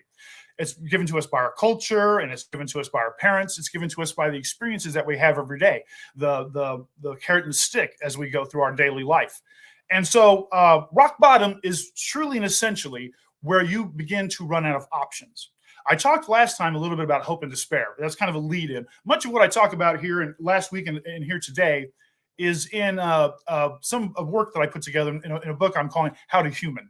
And it's some of these machinations of how our mind works and how we can use them practically to get what we want.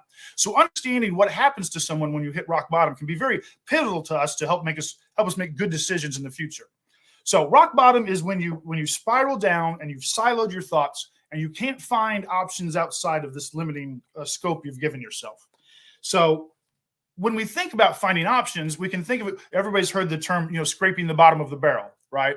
If we begin to think of our silo of thoughts as the options of of opportunities to us as a barrel, that's a term we can think of. We want to find the stuff at the top, the stuff that floats to the top, the cream rises to the surface. And those are the options we want, those high feeling options. What happens when we hit rock bottom is that that barrel, the level goes down. And as the level goes down in that barrel, we get fewer and fewer options and we become more despaired. Like I talked a little bit about last week, despair being that lack of options. And so as we spiral down to the bottom of this barrel and we hit rock bottom is when you are absolutely out of options. When the options that you are allowing to yourself are no longer sustainable to you, that something has to change, right? So what happens there when you hit rock bottom is that you've run out of these options. So you have to look somewhere else. And the places that we look and where we look for those options depends on who you are, right? And how you've gotten there. You stay at rock bottom until something changes, right? Because what has happened is you're looking for a solution that you don't have.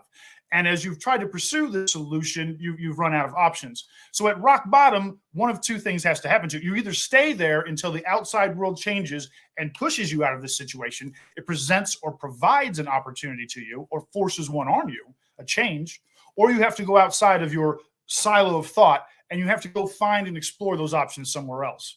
And so if we could think of a drug addict, right? A drug addict, when you hit rock bottom, you've run out of money, you've run out of opportunity, you've driven your relationships away, so you can't find help in the community. You're probably financially strapped, so you don't have a financial method or mechanism to try to get you out of your situation. And then, of course, that addiction that you can't seem to kick, that you can't find an option to solve for yourself. So you get to the bottom and you've exhausted all of your options, all the help that could be around. So you have to go and you look somewhere else.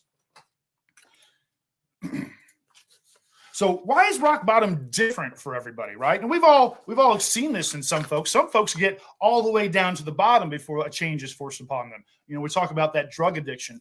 Drug addiction is one of those things that holds on to you really tight, and it forces the other options away from you due to your behavior, due to the just what drug addiction is. We can all think to that, right? It destroys all the circumstance around you and removes the opportunity for those options, for those solutions. So somebody who's addicted to drugs can go deep down to the bottom pretty quickly, and we can see that. Other people, when you might see somebody who feels like, let's say, the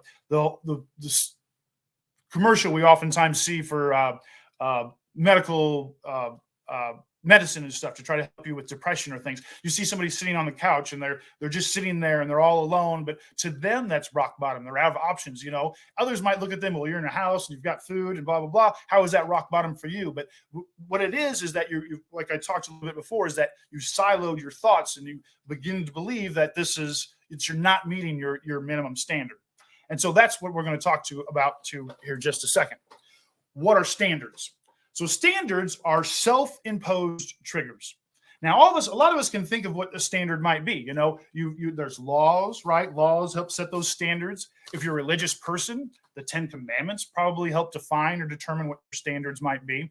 If you're part of groups and organizations, those help define your standards. As you've grown, the culture you were in, how you were raised, the city you lived in, the area of town that you lived in, your access to opportunities, your access to employment, all of these things begin to structure the standards that you have defined within your life. Now, a lot of these are pushed upon you. They're given to you. They're handed to you by groups or organizations outside of you. But the thing that we can, once it starts to talk about in the personal development field, is that we can self-impose these standards. That these are things that we can define for ourselves. We don't just have to take what the world has taught or told us. Personal development is about not living in circumstance and rather living it with intention. So we're going to look at how circumstance drives us into this rock bottom, and how by the set standard, how that's going to help us keep from getting to there. So standards, as you might know, right?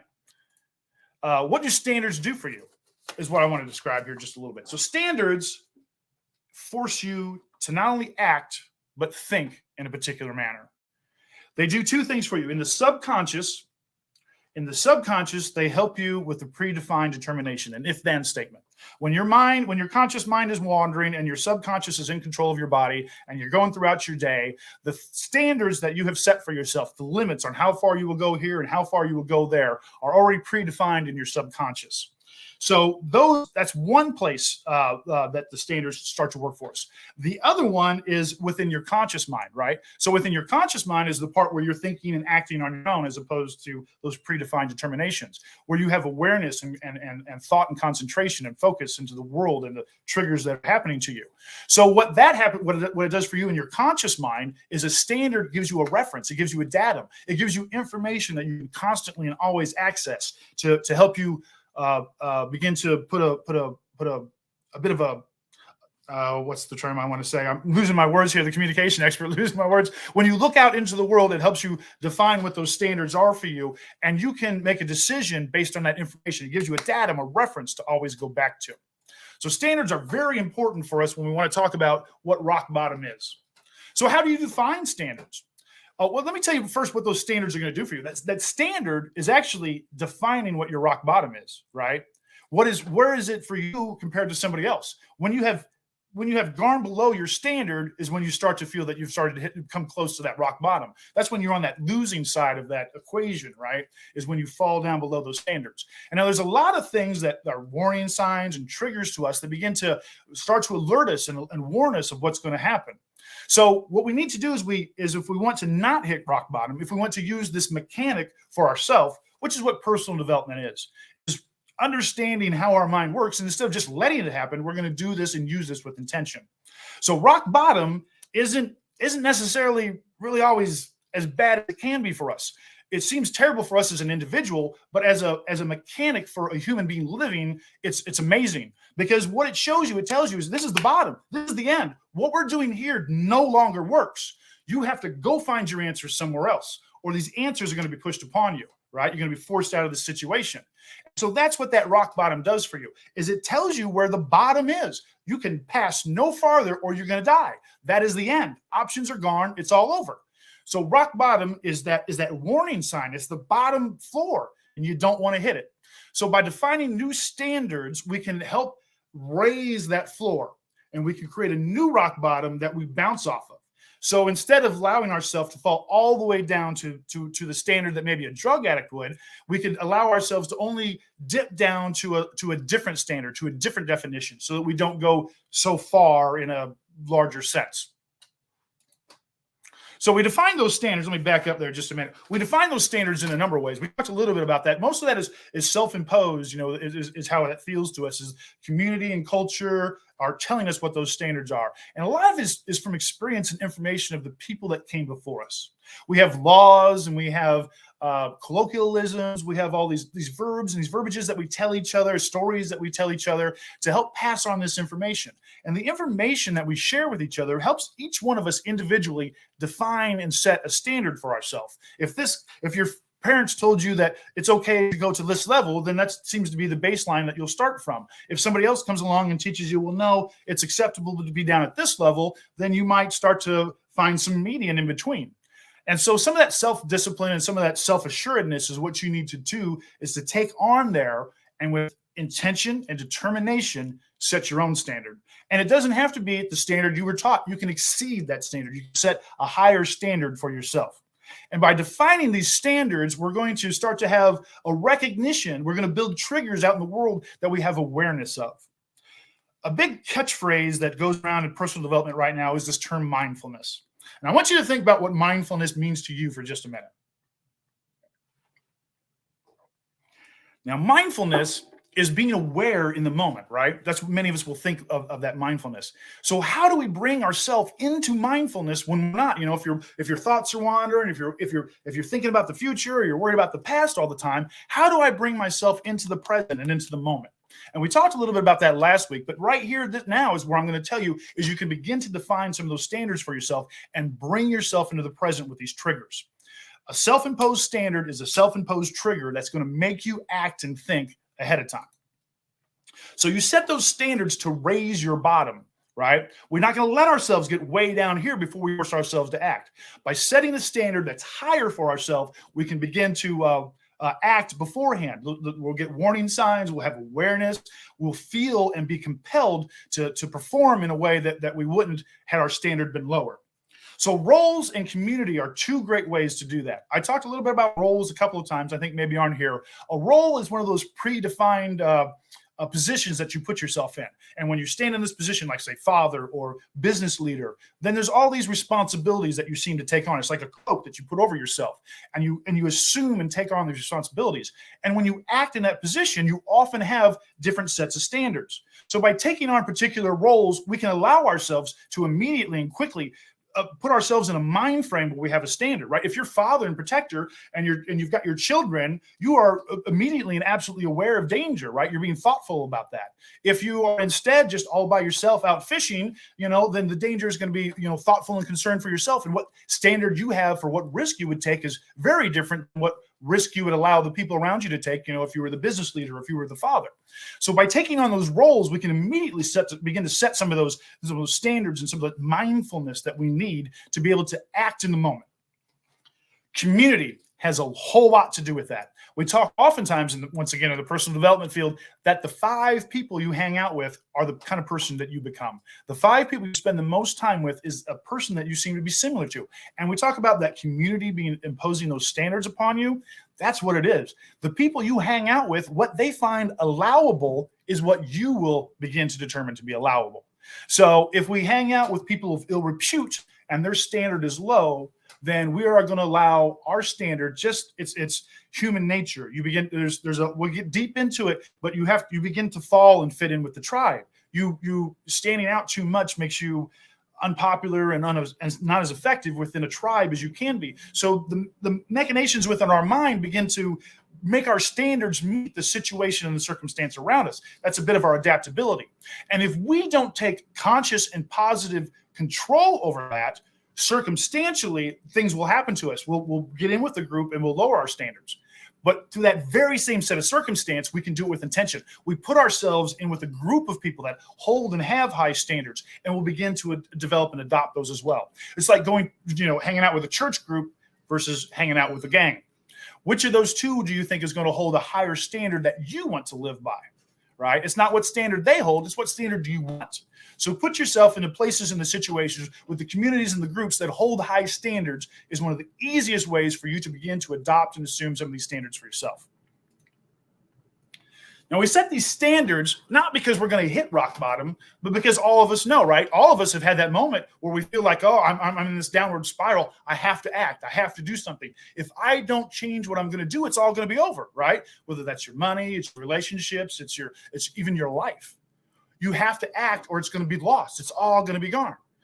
What that is that's some of the machinations, the processes that already happens within us, and it's warning us. Those are warning signs. Hey, we're getting down close to this bottom. That's those triggers that are making you aware and mindful, bringing your conscious thought to the present so that you can assess the situation and make a thoughtful, mindful decision about it. Now, we talk about, oftentimes what I talk about is precision and the difference between conscious and subconscious.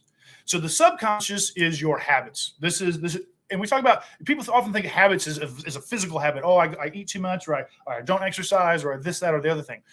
Almost every habit that you think is a physical habit is really a habit of thought. It's a habit of the mind. It's the way that you're thinking about it. And so the thing that we need, when we talk about changing habits, we're not trying to change the physical habit. You do the physical things because of the thoughts you have. When we want to change a habit, we have to change that thought habit. So like I said, one of the quick ways to adopt that thought habit is to put yourself into places and with people who already have those. But you do this for yourself. You have to begin to recognize what those extrasensory perceptions are that you have in your mind that warn you and make you aware when you're going to hit the bottom, and that start to force and make you act. So by setting these standards and by recognizing and developing a new bottom for ourselves, setting a new level, a new floor of, like Gandalf, on the bridge, you shall not pass. You have to define that for yourself, and you don't let yourself fall any lower than that with the standard. So with that standard set, you get these warnings and awareness, right? That awareness, that mindfulness, and of all the powerful things that I could ever leave with you today about how you can perform more greatly in this area is to help set those triggers of mindfulness. And one of the best and most sustained ways we do that is by developing and creating and holding ourselves to these standards. So, like all things in life, to become a better you've got to decide that you're going to make the change, because the rock bottom is all about change. It's that you have to make a change. You have to do something different. All the things that you've done, all the options and opportunities that you've allowed yourself or have been allowed for you have run out. And by setting that standard, by recognizing where your rock bottom is, set a standard above it, recognize those warnings before you get there, you will force yourself to act in thought and deed. Make sense, guys? So I could talk to you guys for days on days about all the things that we could do to prevent you from hitting rock bottom. But my time is limited and the scope is limited. So I want to open up an opportunity for anybody to ask questions about what we could do to help you create a new standard for yourself so that you don't have to wait till you hit rock bottom. Wow, wow, wow. You know what? They say that the best speakers make the most impact with the least amount of words. And John E. Avocado, you have a talent for doing that. Great presentation again. We've got comments in the feed. Abdul Muhammad, who was our first speaker, he said that learning how the brain works allows you to self-regulate. What's the importance of self-regulation in your own life, John? Oh, for me? Oh, so I speak from experience. So all the things that I talk about is absolutely from experience. This is a few things that sometimes when I come out so much as a strong educator, you don't necessarily see it or feel it in me. But this is all life experience. I've had the highest highs and the lowest lows. I've been a business owner. I have had nothing. I lived in the woods at one point in time. Part of it was because I wanted to, but I've been back and forth across both spectrums. And what I wanted to do for myself along my journey was try to figure out why was I so successful, absolutely successful in some situations and a dismal failure in others. And why would I allow people to influence me as much as I did? That was another thing I had to find out for myself. How did I allow the world to put me into a situation where I thought, man, I had control. I thought I was the one that was putting me down the path I was supposed to be going down. And then all of a sudden you get railroaded. And it's because mostly, like we talk about in personal development, I wasn't mindful enough. I wasn't recognizing I lacked education. I didn't know all the options. It wasn't that I thought I knew all the answers, but I thought of the information that I had the right answer. And it was probably true. Of the information that I did have at the time was probably the most correct and accurate information for me to work with. So one of the first steps when I start to teach, I teach personal development, and I teach what's called the 7 cycles of change. And the first thing that you have to do to make a change is awareness, step 1. You have to know that there's something you want to do, something that needs to be done differently. Awareness is step 1. That second step is education. You got to go out and find out what those options are. What things can you do differently to change your situation, right? So it's awareness, circumstance, or awareness, education, and then mindfulness, right? You have to be aware in the moment. Now, a lot of my education, a lot of my thought, I dig deep into the psychology a little bit, but it's about the conscious versus the subconscious mind. We are of 2 minds in one body, and they fight with each other because the subconscious is the one that's supposed to, it's the reptilian brain, it's the old brain, it's the one that keeps you alive, it's the one that keeps you survivable. But now your conscious mind, this is the one that's going to make you successful. This is the one that's going to recognize and understand what the changes are that you need to do to make so that you're not just alive today, that you're survivable into tomorrow. Right? Success is about repeating again and again my intention and making it come out the way I want, right? So that third step is mindfulness, right? Then we get into the 4th step. The 4th step is discipline. Now, a lot of times people misunderstand the difference between discipline and habit. Discipline is conscious mind.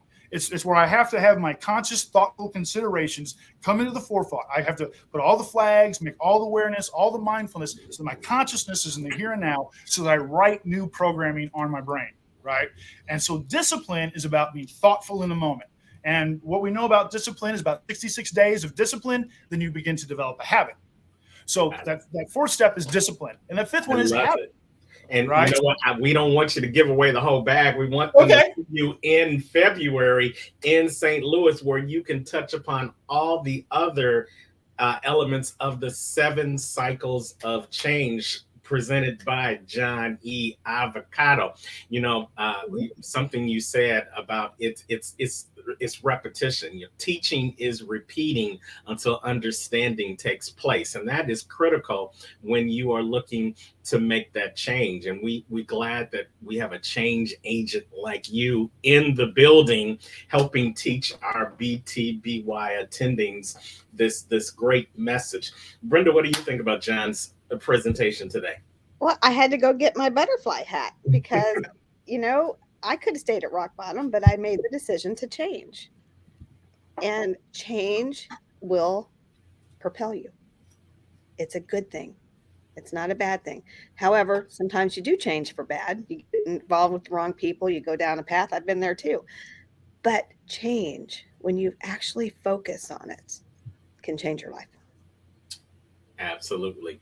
John, as always, we're glad to have you here virtually. Can't wait to see you in person in February. So you guys, if you need any other motivation to have your face in the place, in the loo, February 17th through the 19th, John E. Avocado sending you a personal invitation to come see him and learn more about mindfulness and how you can go from rock bottom to becoming the best you. Thank you so much, John. Absolutely, guys. Thank you. I'll see you guys in February. Yeah, we'll put your information in the feed so that we can let them know how to get in contact with you if they want to have a conversation with you even before February. Okay. Absolutely. So I threw my info down there. You guys can hit me up online, find me on all the social medias. I do a thing once a month that's a free get together down at the parlor. Anybody can join me in Kansas City. And of course, I teach personal development and coach, and I'll see you guys in February. Absolutely. That is John E. Avocado.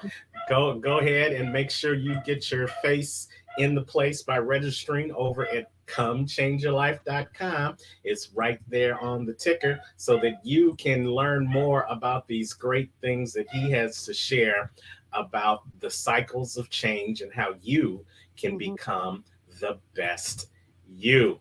Great presentation from him today. Go on over and check him out at johneavocado.com. That's John E with an E, avocado.com. So we are rolling along, Brenda. What are you thinking about our powerful presenters that we've had so far? All very good. All very good. Right on point. And, sometimes you don't resonate with just one speaker, right? So we give you a variety. Somebody is going to resonate with you. Somebody you're going to hear is going to have the words that are going to change your life. That aha moment's going to say, oh, I didn't think of it that way. That made sense. Everybody presents a little bit differently. So we have a very versatile lineup for you today. For our lineup in February, we've got over 35 people. You're going to find something that's going to stick, and you're going to walk away changed. I promise you that. I promise you that. It is a life-changing event, which kind of brings us into our next speaker. She's attending the event, and I met her in person in February. I'm sorry, in the loo. I'm tongue-tied today. It happens to everybody, let me tell you. But she came to an event. I'm part of the ACA there in St. Louis and here in Kansas City as well. And I met her through another ACA member. See, there's that networking thing is why I'm bringing it up. They're good because you meet some really fabulous people. And maybe not even for business. Sometimes you just find some really good friends. And Rhonda came and she drove and met me. She found I was coming. We met. And then she stayed for the event. And I got to know her a little bit better. And she's got a great story, but she has a very small niche of what she does for a living. So let me talk to you a little bit about her. She is very business oriented. She's a leader recognized for making positive impacts, builds teams, talent, and gets results. She builds talent, teams, and gets results. See, that's huge. She's building it. Yes, that's a lot of people. Yeah, a lot of people forget that.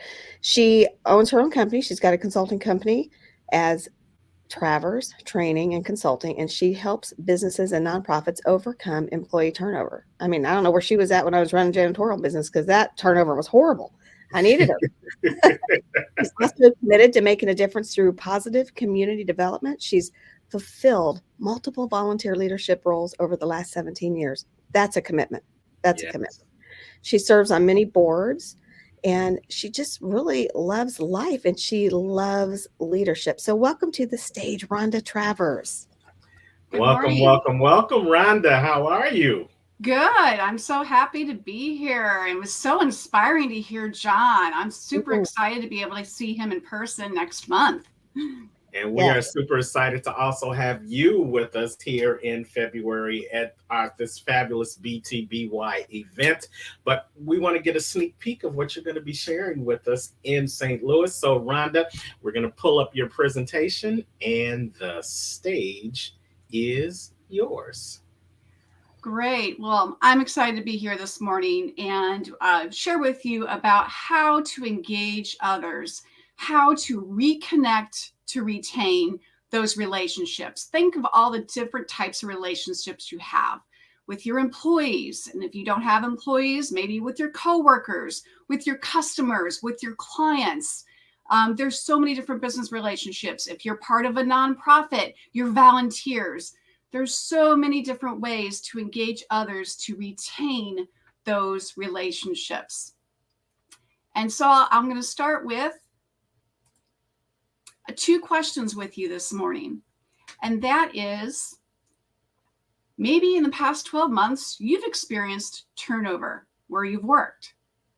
Or maybe you've noticed a shift in that morale, that performance, that productivity with the team, or maybe the service that you're receiving as a customer.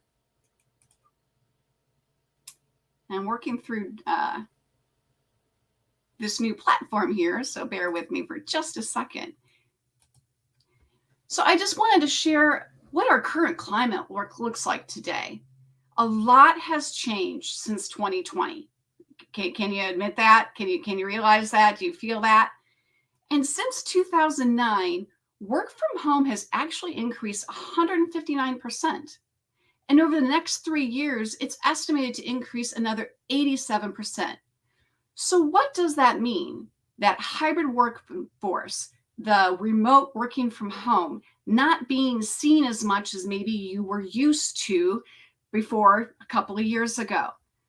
Well, that communication, that sense of community, that connection has been lost over the computer.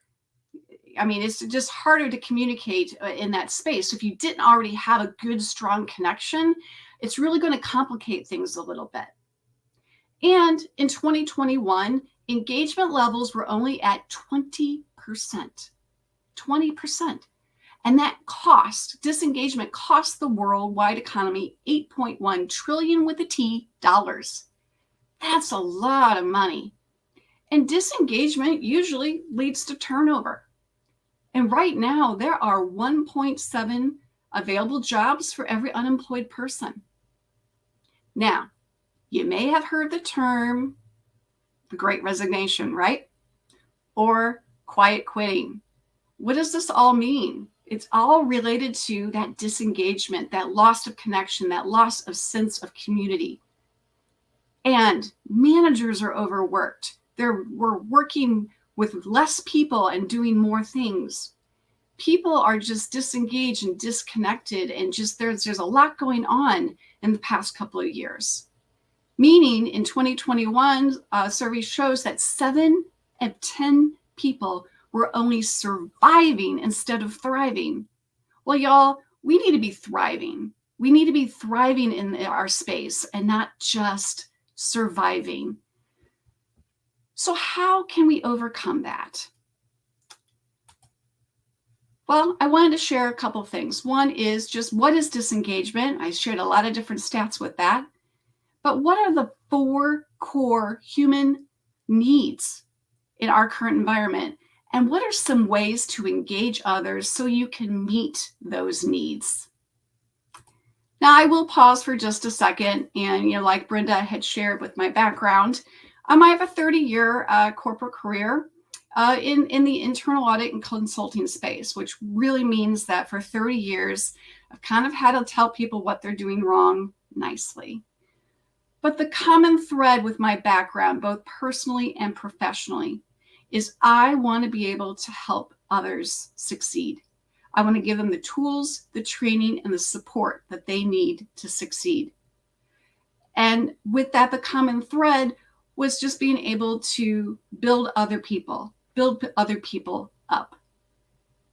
Imagine 30 years ago, I was a bright-eyed college graduate, studying for my CPA, had my accounting degree, all ready to go with my first job out of school.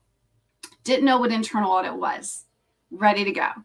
And my lead auditor, she just slid over a stack of work papers. Okay, everybody out there, work papers were actual paper before you typed things and type in computers. You actually wrote things down manually on work papers. But basically she said, just do what was done last year. That was my training. Now, I think you'd probably agree, that's not training. That's not how you develop your people and your team. That's not how you invest in your employees for their career development. So after I left that company after a few years, I really focused on the rest of my career with just helping other people and building training and helping my employees and helping business leaders to be successful. And that's why the heart of my mission today is to leverage that experience and help businesses and nonprofits with their people, help overcome that turnover, that manager fatigue, so that they can set up their people for success. We are all meant for success. So going back to what's disengagement? But that's why I just want to share my why. We all have our why, and that's my why, is I want to help people with their people to be successful. So what is disengagement? Turnover, that's easy to see. Unfortunately, someone decides to leave your organization. But disengagement might be a little bit harder to see. So I wanted to walk you through a few.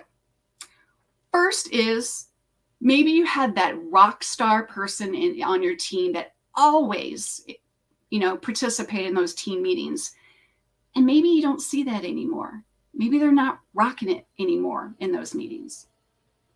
Or perhaps you notice that your team members have incomplete work. It's a little bit shoddy. Maybe they're missing deadlines. And coupled with that lack of accountability, that person, it's like Teflon. They point the other way. Nothing sticks to them. It's not their fault. It's always somebody else's fault, something else's fault. There's always an excuse for why they're really not showing up for the day to do what their role is. And then lastly, another sign of disengagement is, are you hearing from people, or they're getting a little bit delayed in responding to you? Maybe they're not answering your phone calls. Maybe they're not, responding to those emails or those texts. These are all signs of disengagement. So how can we overcome this disengagement?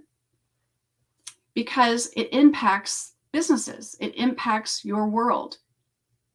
Decreased productivity. When people are disengaged, they're not productive. Satisfied and engaged employees are 45% more productive. And they take 13% less sick days. So you want to have happy and engaged employees, right? Because those missed deadlines are impacting your business. And those missed deadlines and that lack of rapport and that sense of commitment also impacts your client experience, and perhaps some lost business with that. And like I mentioned, disengagement in 2021 cost the world $8.1 trillion. And that's because disengagement usually leads to turnover. And did you know that it costs $12,000 to replace just one entry-level position? Because think about the time that you're spending attracting and recruiting new candidates to interview, and then retraining them and replacing them and getting that ROI behind a new person on your team. So it's costing money for the level of disengagement. So I want to share with you this morning, what are the 4 key human needs that anyone needs as a human in today's world? And so I use the acronym FAIR. That means people want flexibility, they want to be appreciated, they want to be informed, and then work with me on the R here. They want to be empowered. So I like acronyms, so I wanted to keep FAIR there. So that's where we're going with that. So work with me on that R. So let's dive in each one. First is flexibility.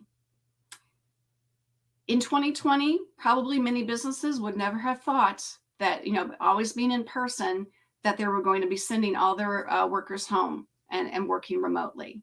And now they're making decisions of how to bring their employees back into the office. Some are basically bringing everybody in just like it was before. Others are having that hybrid workforce where some are working remotely from home, some are working in the office. Maybe you're just coming in for a couple of different days in the office, but you can work halfway at home.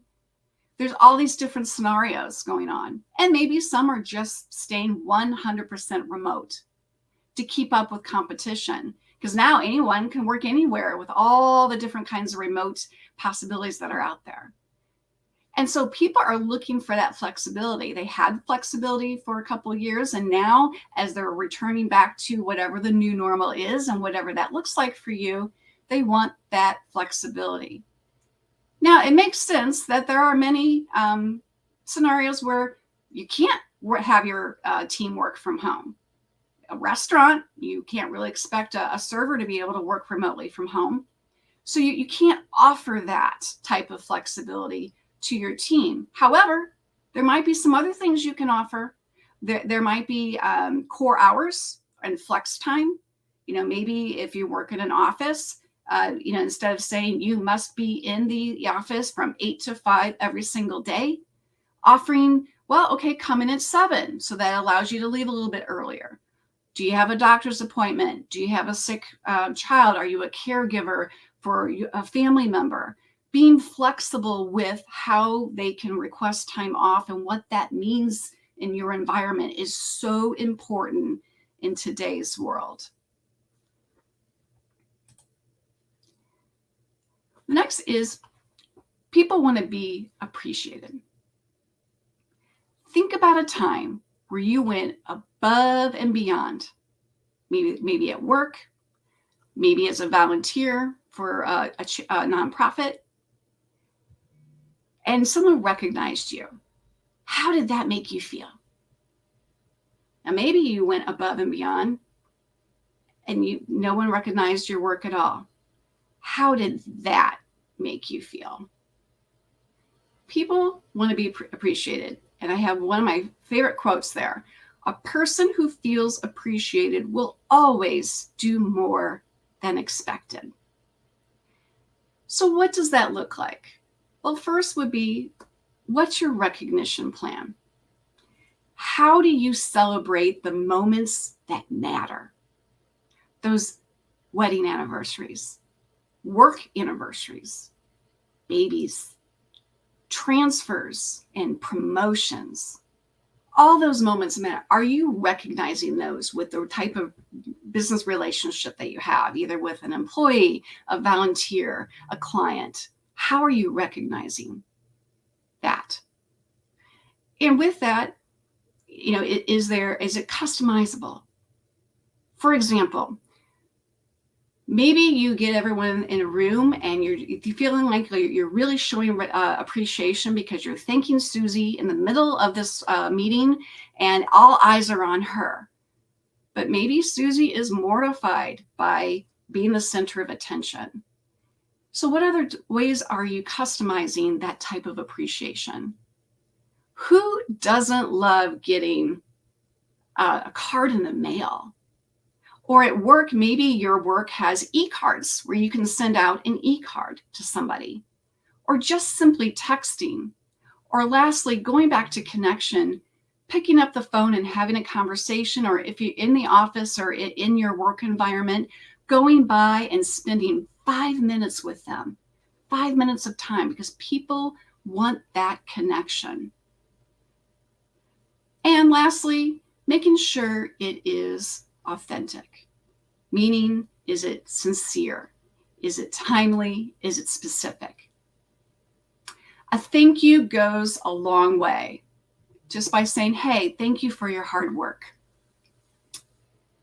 However, how can you enhance that? Instead of just saying thank you for your hard work, how about thank you, Susie, so much for staying after all the past couple of weeks so that we can meet our deadline. Because of that, and because of your work, our client is super happy and we met our goal. Do you see the difference of making it sincere and specific and going just beyond a thank you? Don't get me wrong, thank yous are good, but make it specific and then make it timely. Don't wait 6 months from now to show appreciation and recognize somebody. Do it today. Make it timely. It's going to be so much more impactful of your relationship with them.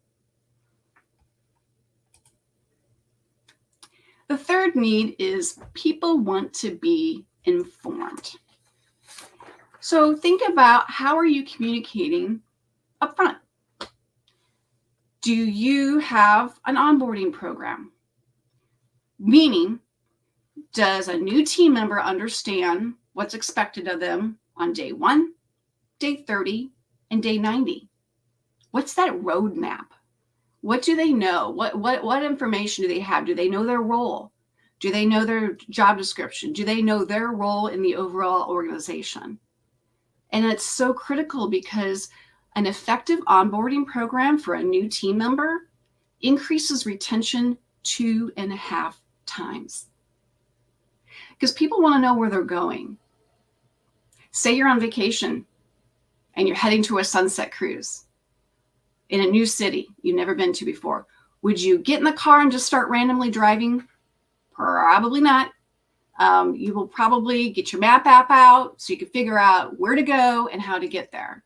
Same thing. What are you providing information up front so that someone knows where they're going and how to get there?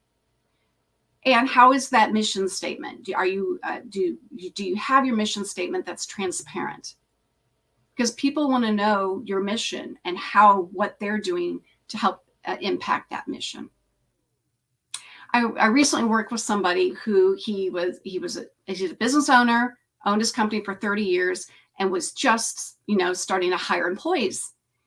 And I started asking, what's your employee going to do on day 1? Because everything was in his head. Being a business owner, everything's in your head. So when you start working with somebody else, they're going to want to understand where they're heading and what you're representing and what your business is and what that career path is, all these different things. And if you don't have that type of onboarding, then they're going to probably get distracted, or if you don't really know where you're going, you're going to probably move on somewhere else. So I worked with him on putting documents together and operating procedures so that people understand this is what our company is all about. And here's what we're going to do in the first week that you're here. And here's what all the opportunities and advancement over the next 90 days and beyond. It gives that roadmap. And also, how are you providing that ongoing information?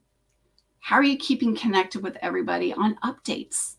How close are to your goals for the month or the quarter or whatever your goal is as a team?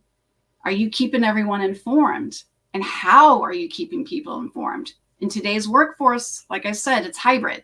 Maybe you have some people working from home. Maybe you have people working in the office or all over the country. How you are keeping everyone connected. And is it just all one thing? Because, sometimes emails, we get inundated with all the emails. So are you doing other ways, such as texting or instant messaging, getting different updates out there and keeping connected with those people?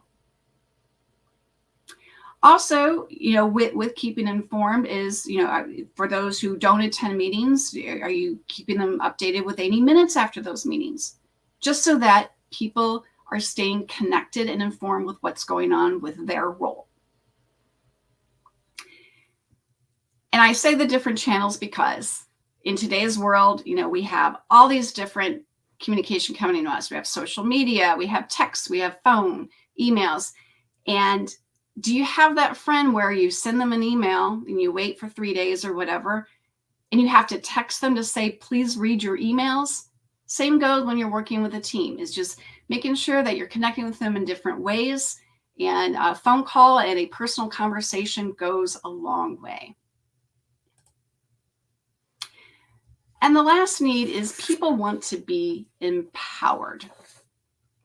Empowerment is and that's the R in my FAIR, is people want to be empowered. They want to know that they are making a difference. And how do you do that without knowing what motivates them? What is their why? Have you heard of Simon Sinek? I love Simon Sinek and the power of why. What is your why? That's why I explain my why to you, of what empowers me and what my why is, why I do for business. And understanding why a person joined your team or interviewed for that position, because everyone's motivated differently. Everyone's motivated with maybe they wanted the title, maybe they liked the salary, maybe they liked the community environment, or what the company does for the community. There's so many different ways what motivates people. I had earlier in my career an employee, and she was an auditor. And normally the career path for an auditor was get promoted to senior auditor, then manager, and then move out to other aspects of the company. But she didn't want that. And so if I would have kept on every time I met with her, pushing a promotion and trying to push her to get promoted, she would have left. Instead, I understand, well, what motivates you and what do you want to do? And so I started giving her projects or other training opportunities with other members in the department because she loved that. She was a great auditor. Had I tried to push her other ways, she would have been disengaged and she would have left. So knowing and understanding what is motivating people. Also, what tools are you providing them so that they can own their task? Going back to that roadmap, what tools are you providing them so that they can understand what they need to do and then do it? You're providing that direction, that roadmap for that. And is it all just reading? If you send someone, oh, well, go to the website and read there, that's great, but making sure that you have that personal connection too, because people learn in different ways. Sometimes people just want to talk about things instead of just reading everything online. So having that combination is really going to help with giving the tools and empowering that person. And creating excitement, creating an exciting environment and that connection too. Do you just dive right into the meeting and just it's all business? Or do you take the time and really spend asking a couple of questions? There's a lot going on in this world today. And having that empathy and having that rapport with that person is going to help creating that exciting environment and that personal connection. And lastly, people want to be heard. So I have an exercise for you. Write down the word listen. I'll give you a moment. What other word can you make out of that word? If you write down the word listen, what is another word for that? And since I can't read faces right now, I'll give you the answer. It's silent. And what that means is people want to be heard. So you have to listen to learn. Now, admit it. How many of you have been in a conversation and you're nodding and you're listening to that person and they're talking, but then you're already thinking in your head, what am I going to say next, right? So does that mean you're really listening? And maybe you're distracted by the phone and other things going on. So just by remaining silent, allows you to listen to that other person's perspective and give them the platform and empower them to provide the insight to whatever you're talking about. And then doing something with it. So as an organization, do you have employee feedback surveys? Do you have one-on-one meetings between a manager and employee so that you can listen to learn and hear from others and receive that input? It makes a huge difference. And if you're gathering that input and you decide for whatever reason that you're not going to implement it, going back and letting them know, because people want to be empowered. They want to know that they're making a difference, and listening to learn helps with that. Rapport is so huge in achieving those 4 needs and meeting the 4 needs that we have in today's world and developing and retaining those relationships. And so I wanted to touch on that just a little bit in essence of time, because I know we're running out a little bit. And that is, building rapport comes with being an engaging leader. We are all leaders. We are leaders in any role that we have in our life. You're a leader at work. Maybe you don't have employees, but you have coworkers, and you can lead around your coworkers. Maybe you volunteer somewhere. You are a leader within that organization as a volunteer. In your household, you are a leader. People, you don't realize how much what you do and how you say and how you engage others impacts that other person. So I do in another session talk about the 5 traits of an engaging leader, and I just want to leave one with you today, and that is authenticity. To be able to build that rapport, build and engage others, and retain those relationships, it starts with authenticity. I love Ken Blanchard's book on servant leadership. And the authenticity and transparency is so important because people do business with those that they know, like, and trust. People are going to go the extra mile with people that they know, like, and trust. And the more transparent and honest you are with others, the more you're going to establish that rapport and relationship with them. I learned the hard way. As a new manager many, many moons ago, I felt like, oh my gosh, I'm responsible for this team of employees, so I need to be perfect. I need to be poised at all times. Everything needs to be perfect. And I learned from an auditor, she came to me and she said, you know what, you come across as fake. I was mortified. That is not my intent. No one wants to be fake with somebody else.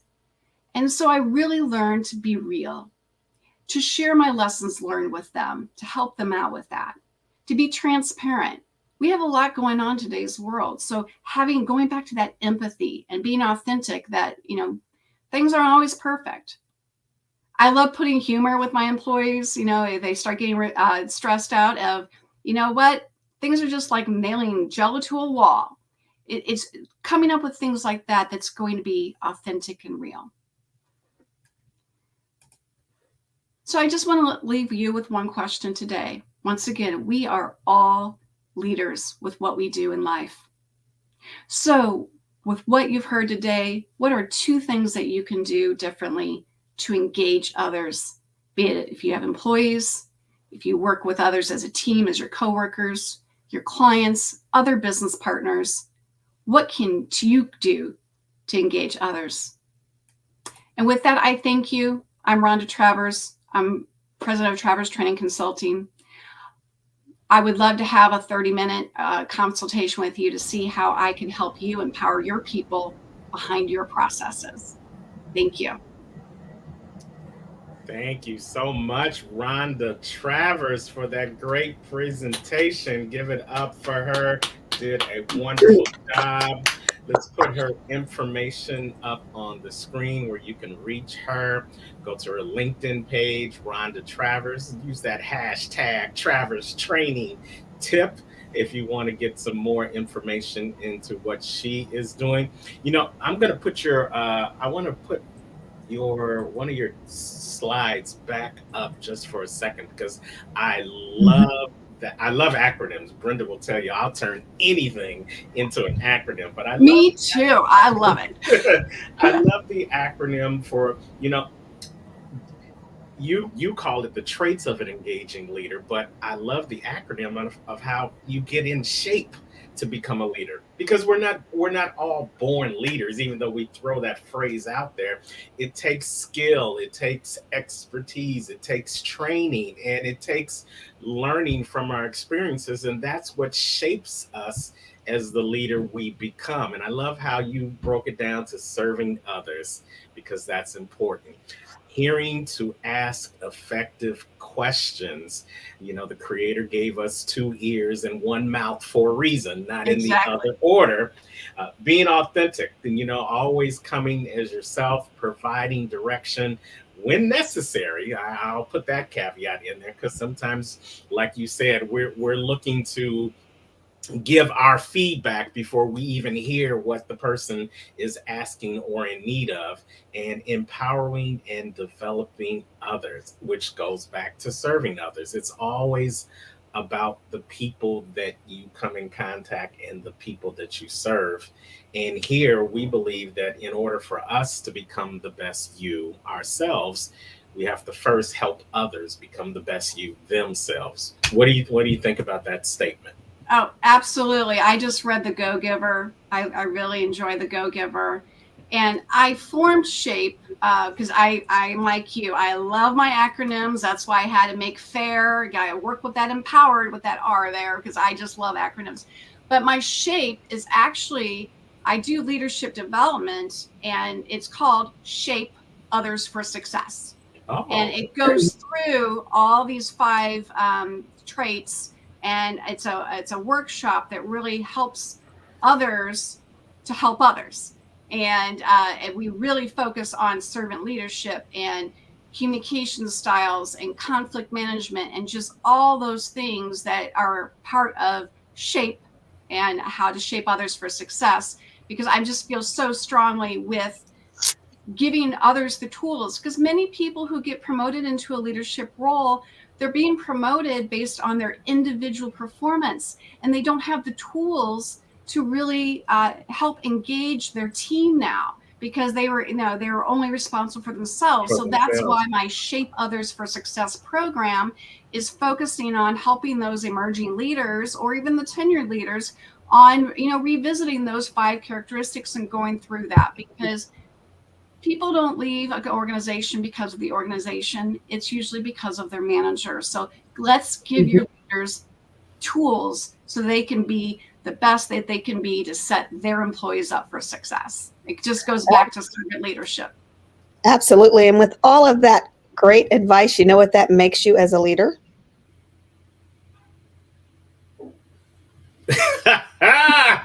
Unstoppable. Yes. That is my indeed. word for the year. Unstoppable is my word for the year. Yeah, Absolutely. that is the moniker for my own coaching practice. Unstoppable, helping you focus more on what you're able to do and less on what's stopping you.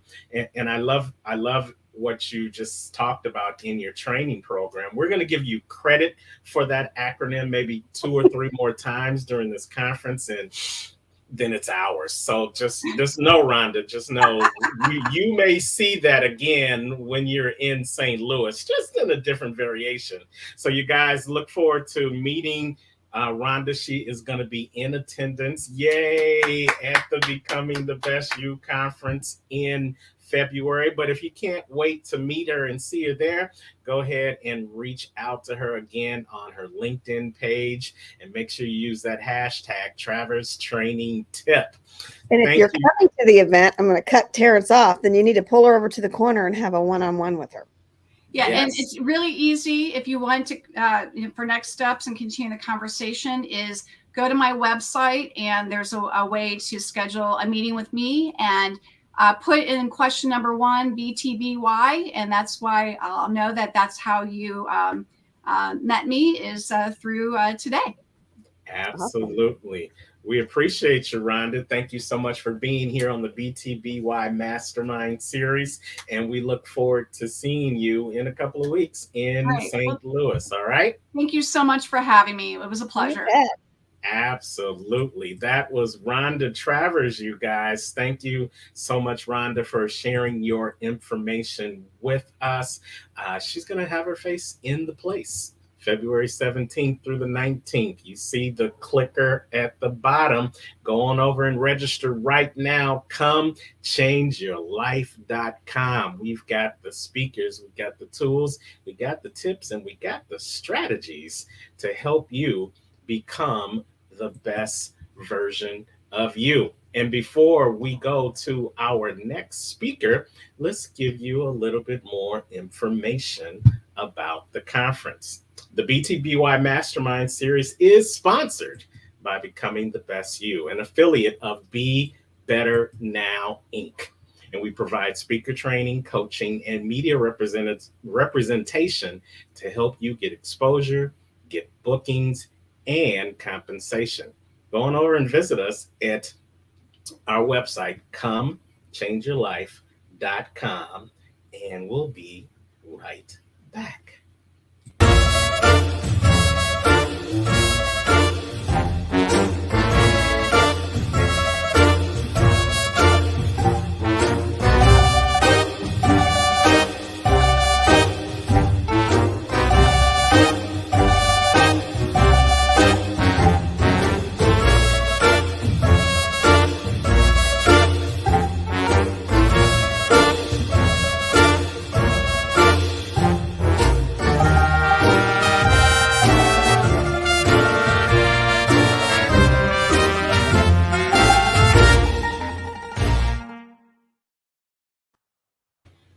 I just love that commercial. It is so cute. And the music, it just takes me back to the old time carnivals where you can have just a rousing good time.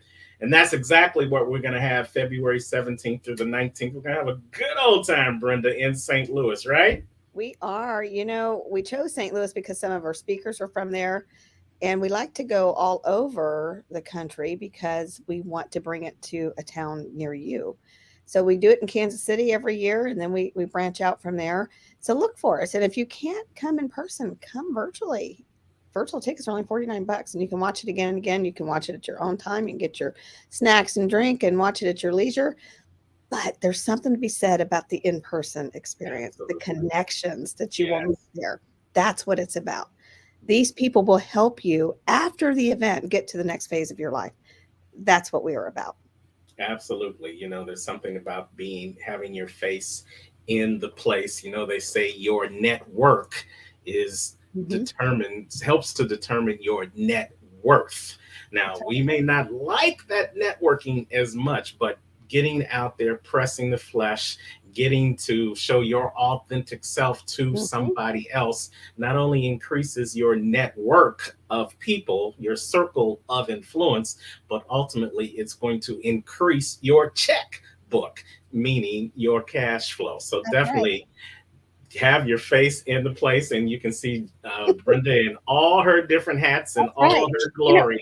I had to change my mind on networking. So again, I had to change because networking increases your net worth. So I had to have a different outlook and plan to do it, put it into my schedule, and then follow up, because what good is networking if you don't follow up? Absolutely. So you want a networking event? Come to this conference. Absolutely. If you want to be around people who are going to change your mindset, if you want to be around people who are going to change the way you look at things, if you're going to be around people that are going to provide you with empathy, love, and kindness, then you want to have your face in the place. Because couldn't we all use one more day of kindness, Brenda? We could use it all day, every day. And that's exactly what our next speaker talks about. And let me tell you, she's actually a friend of another one of our speakers, is how I met her. But I'm going to let you introduce her.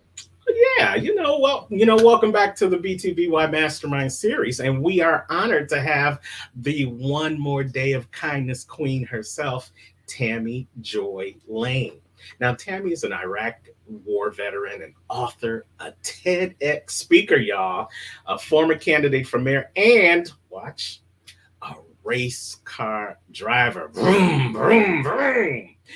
She is a multiple suicide attempt survivor, and she's passionate about reminding people that they matter. No matter what you do, no matter where you come from, no matter who you are, you matter. Whatever you've been through, whatever you're going through, and whatever is yet to come, there is hope.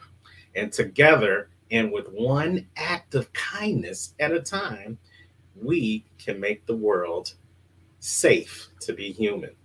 And so Tammy is going to share with us how she does that each and every day with her one day of kindness as we welcome her to the BTBY Mastermind stage. It's Tammy Joy Lane.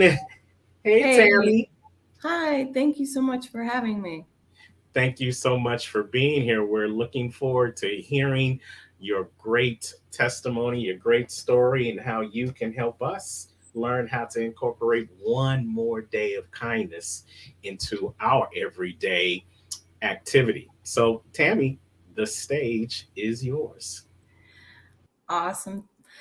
I actually I'm so glad to be here. And if I'm being honest, I was like, crap, I don't have PowerPoints because everyone is having PowerPoints. And then I remembered I don't use PowerPoints and it's okay. So if you're comparing yourself to anyone, just stop it. um, I want to talk to you a little bit about myself. So I joined the Army when I was 18, and then I actually came home because of a suicide attempt. And so my homecoming wasn't the natural soldier welcome home. I just kind of snuck in the back door and integrated back into real life. I spent the next 9 years in and out of psych wards. And then when my fourth husband left me, I realized I might be part of the problem. And so I started using kindness as my drug to keep living. And so every day I started 365 days of kindness. I would do one kindness a day and talk about it. And by sharing it, I found that it helped others realize how easy kindness was and they could integrate it into their life.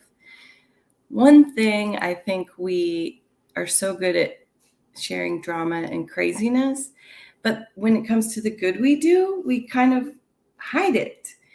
And I want to encourage you to start sharing the good you do, the good you see, the good you come upon, because it really is what's going to light up the world. And if something crazy comes across your feed, just stop sharing it, stop talking about it. So I was in a taxi a few days ago, and my driver started talking about how he had sleep apnea. And my first reaction was, okay. So I didn't judge. I just kept listening to his story. And he talked about how he had a CPAP and that was helping him, live a better life. And I just had the thought, I wish I had a CPAP for my brain, because sometimes it's so easy to get into those negative thought loops. And this just the negativity is so easy. And so today I'm going to share with you a CPAP for your brain. And it's an acronym. So regular CPAP stands for continuous positive air pressure. And so I just thought, what is something we could do for our brain to keep that oxygen flowing and to keep the positivity going? So the C stands for create a culture of care. And it's not just about being nice to people who you sell to, or being nice to people at church. It's this culture of care. It's the way you are. Sometimes with me and my family, we'll be like, treat me like you're trying to sell me something, because we can get so caught up in, you're working and you're nice, and then you come home and you forget to keep that culture of care. So the C is creating a culture of care. And a lot of it is how you treat yourself and how you let others treat you. So there's 5 things that we got to do for self-care. And I'm not talking about a mani-pedi every 6 weeks. Just the eating, drinking water, sleeping, exercise, and a shower. So those are the 5 things that you can do to create this culture of care. The P stands for practice asking for help before you need it. See, asking for help, we have to create the pathways to asking for help. And sometimes it's hard to ask for help on big things because we don't ask for help on little things. And so actually I started this thing.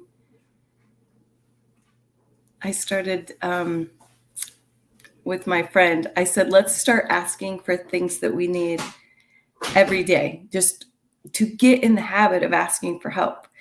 Because how do we expect to ask for help, say you're in the darkest of days, if we can't even ask for help for simple things? And so that practice of asking for help and also receiving help when it's offered, it's going to create a pathway so that you have things lined up when you're really in crisis. And so I talk a lot about suicide and suicide prevention. And one thing is that there are signs for suicide. There's a whole list and there's a whole PowerPoint about it. But we all know about those people that there were no signs. Nobody saw it coming. And we look back, and that's what I'm talking about, is if they had a pathway to ask for help, then maybe we wouldn't have lost people like that. Okay, the A stands for affirmations and positive input. Sometimes your mind is a scary place and you shouldn't go there alone. So there's this app called YouTube. Go to YouTube and search positive things to listen to in the morning. You can search positive things to listen to while cleaning my house. There's so much good, positive things to listen to. And sometimes you just have to get out of your own mind and stop trying to rely on that to get you through whatever you're going through. And so I make it a habit while I'm getting ready in the day. I have positivity going. And then if I'm driving, just getting that habit of positivity. Sometimes it's just one thought that can just change your whole day. All right. The last P is pre-appreciation. And you might not have heard this idea before, but there's a TEDx talk on it, which I did.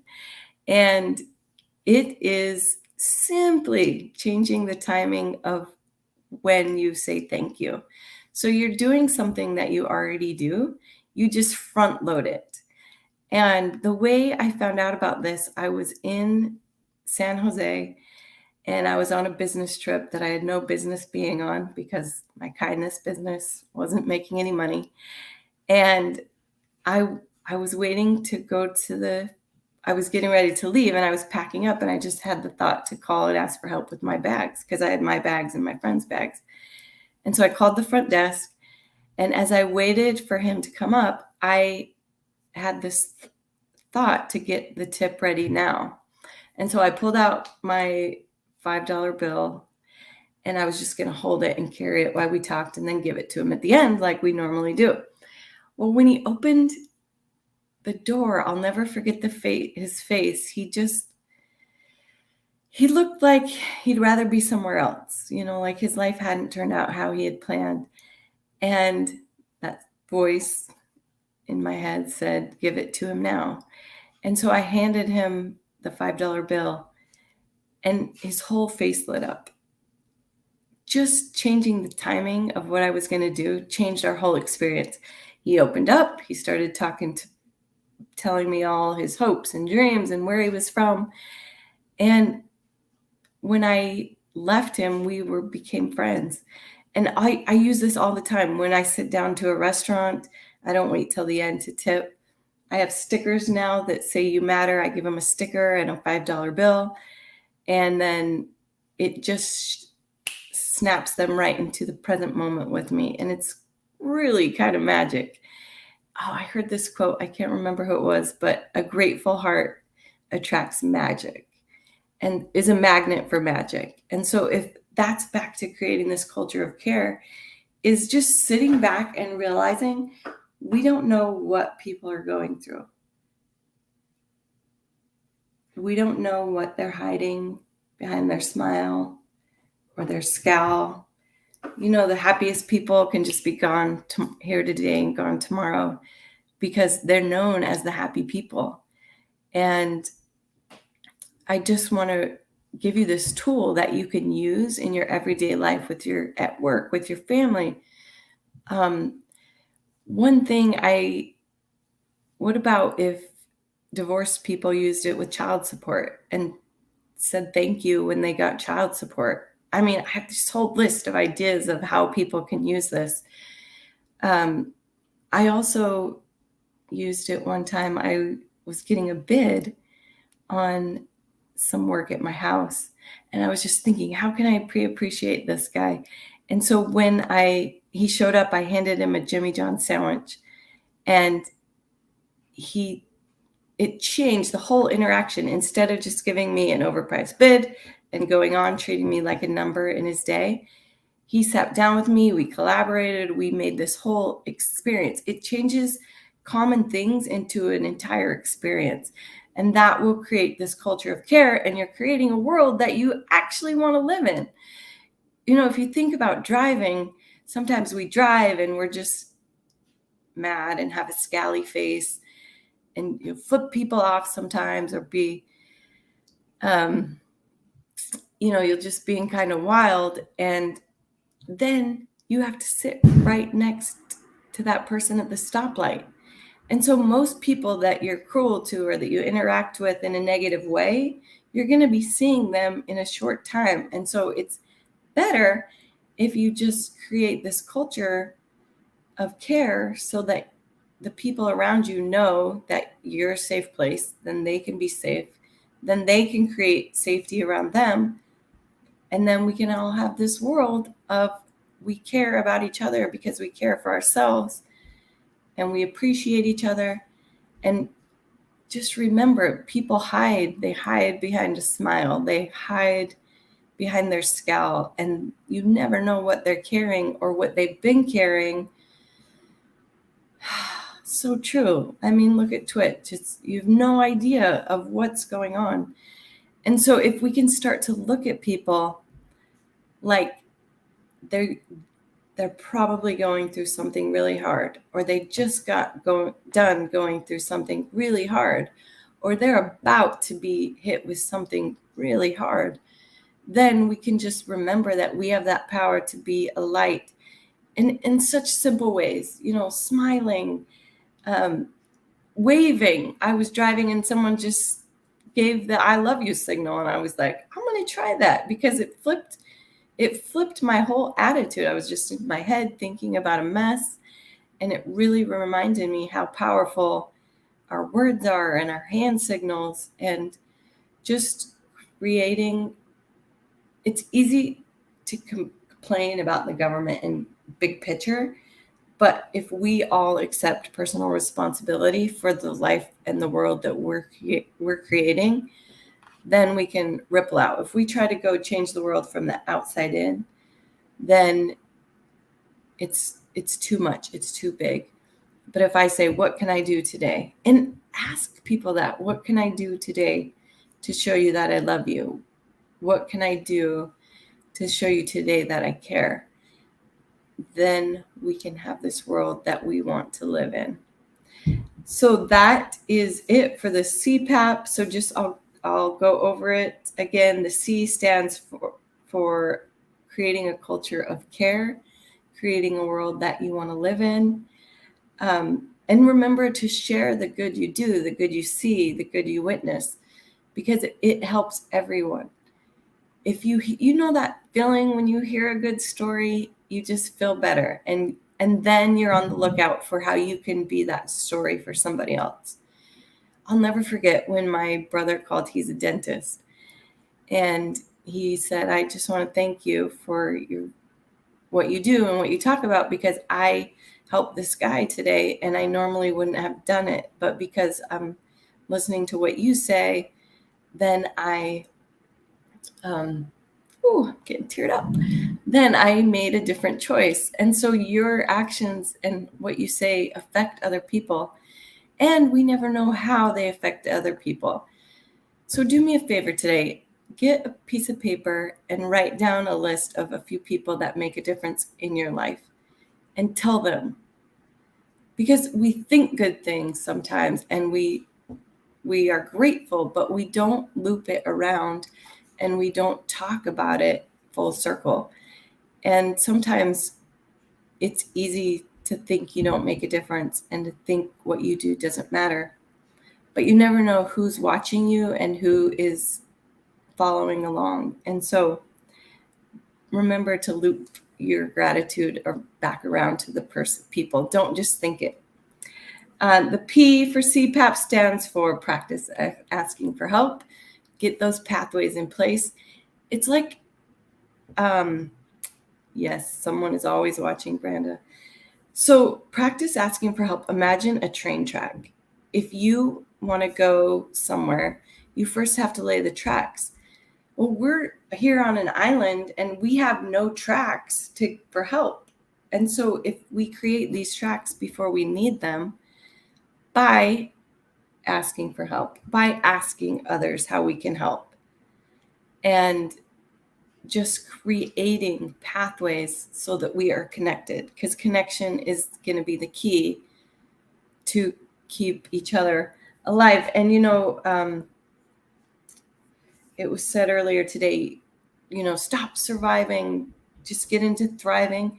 And I just thought you have to survive to thrive. And so if you're not thriving yet and you're wondering why you're here and you're wondering what your purpose is, just stay one more day.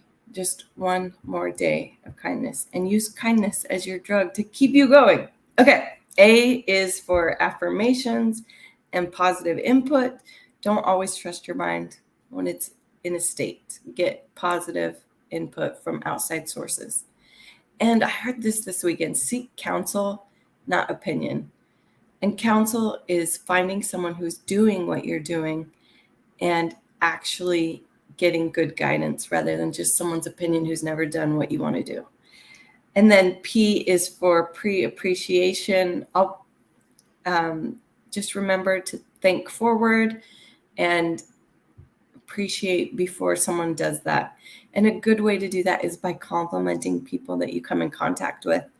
Your life will change. If anyone that comes in contact with you, you look at them, you smile, and if you see something wonderful about them, tell them. Their hair, their shirt, any kind of compliment, just eye contact, just smiling. That can change someone's day. I've had people say, that just made my month. You just made my year by simply noticing somebody. And so never, ever, ever underestimate the power of a small act of kindness, of caring for each other, of creating a culture of care so that we have a world that we actually want to live in. Remember, you're doing better than you think and more good than you know. Back to you guys. Wow. Great way to end it. Great way to end it, Tammy Joy Lane. Give her a round of applause. Yeah, very well done. Brenda, we're just going to have to pull all these people together, and I'm going to get all of these acronyms.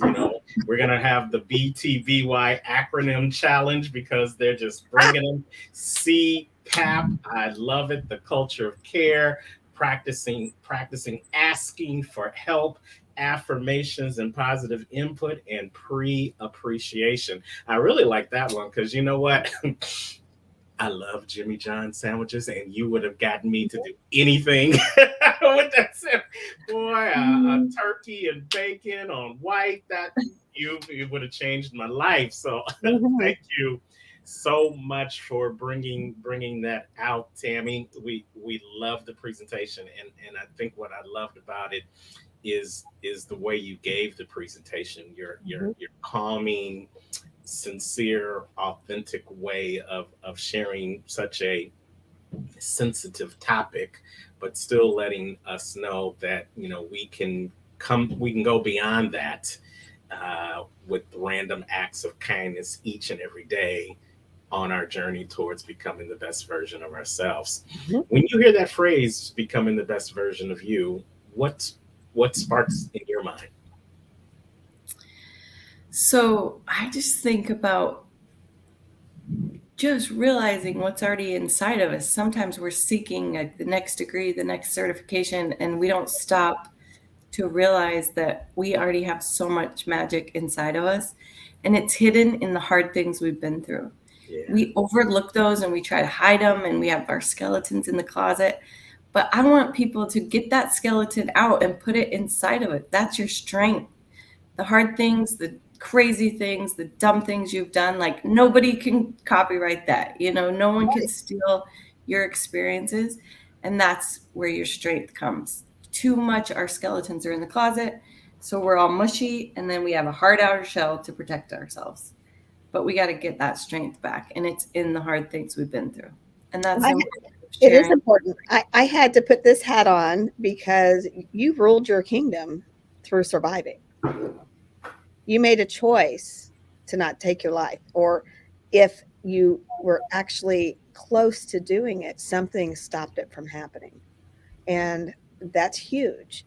And I want you to tell them what you do for a living, because what you do is very impactful. So I'm the suicide prevention coordinator for the Utah National Guard. So I work with soldiers, training them to watch for signs and symptoms.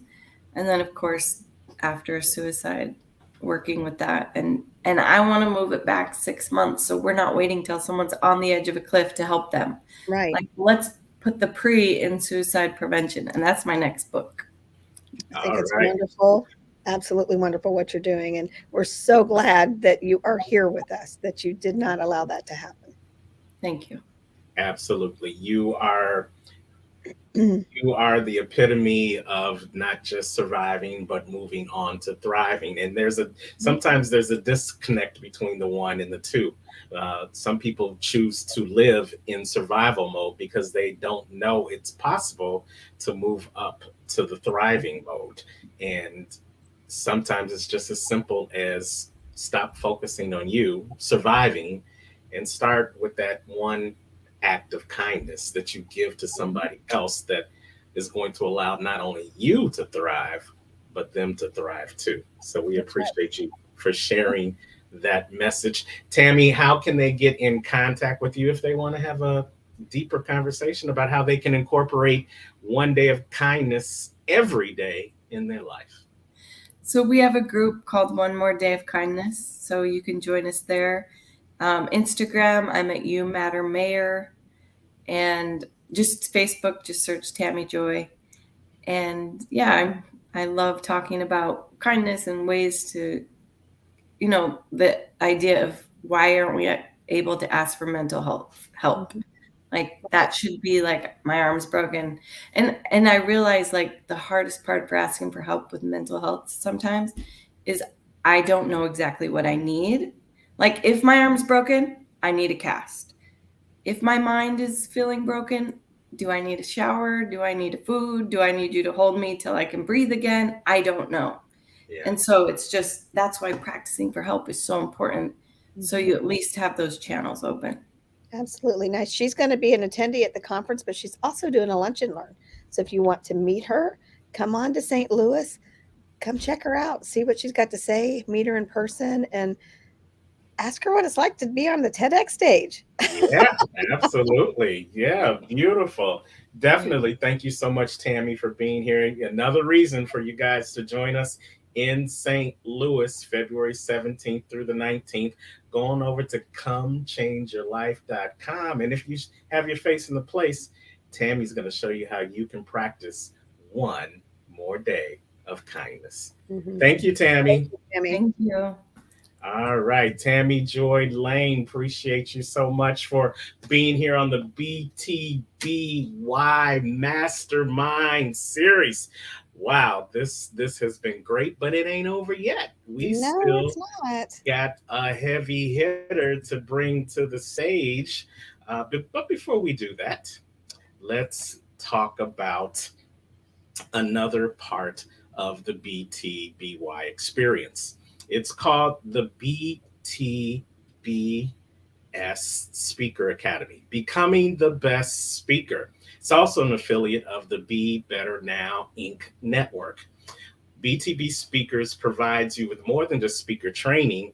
We add coaching, and we teach you about the business of speaking, including marketing, social media management, as well as helping you get exposure, bookings, and compensation. So this is 8 weeks that will literally change your life, whether it's from personal development or whether it is as a professional speaker. So we want you to go on over to btbspeaker.com. That's btbspeaker.com. Our speaker academy starts soon for our winter session. So you can go on over there right now and sign up, and we'll get in contact with you. And who knows, in a few weeks, you could be the best speaker you can be. And let's hear from one of our last students that was part of the BTB Speaker Academy.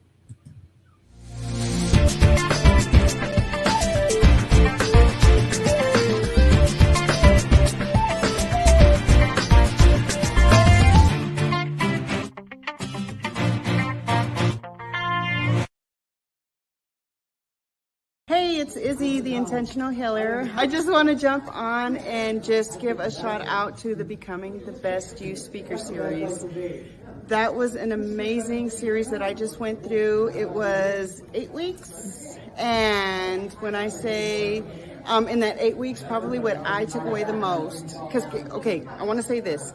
It was my second speaker's class. So for me, I was building on some other awesome things I had learned. But what stood out for me, what stood out to me the most and what has helped me the most, and I have used it ever since, every speech that I'm putting together, and that is the great Terrence, the Unstoppable, said, never tell a story without making a point, and never make a point without telling a story. So that is on my checklist now, because before that I was just rambling on, and I had a point somewhere. But with the help of the Becoming the Best You Speaker series, I now can put together a nice speech. So I highly recommend the Becoming the Best You Speaker series. Join now.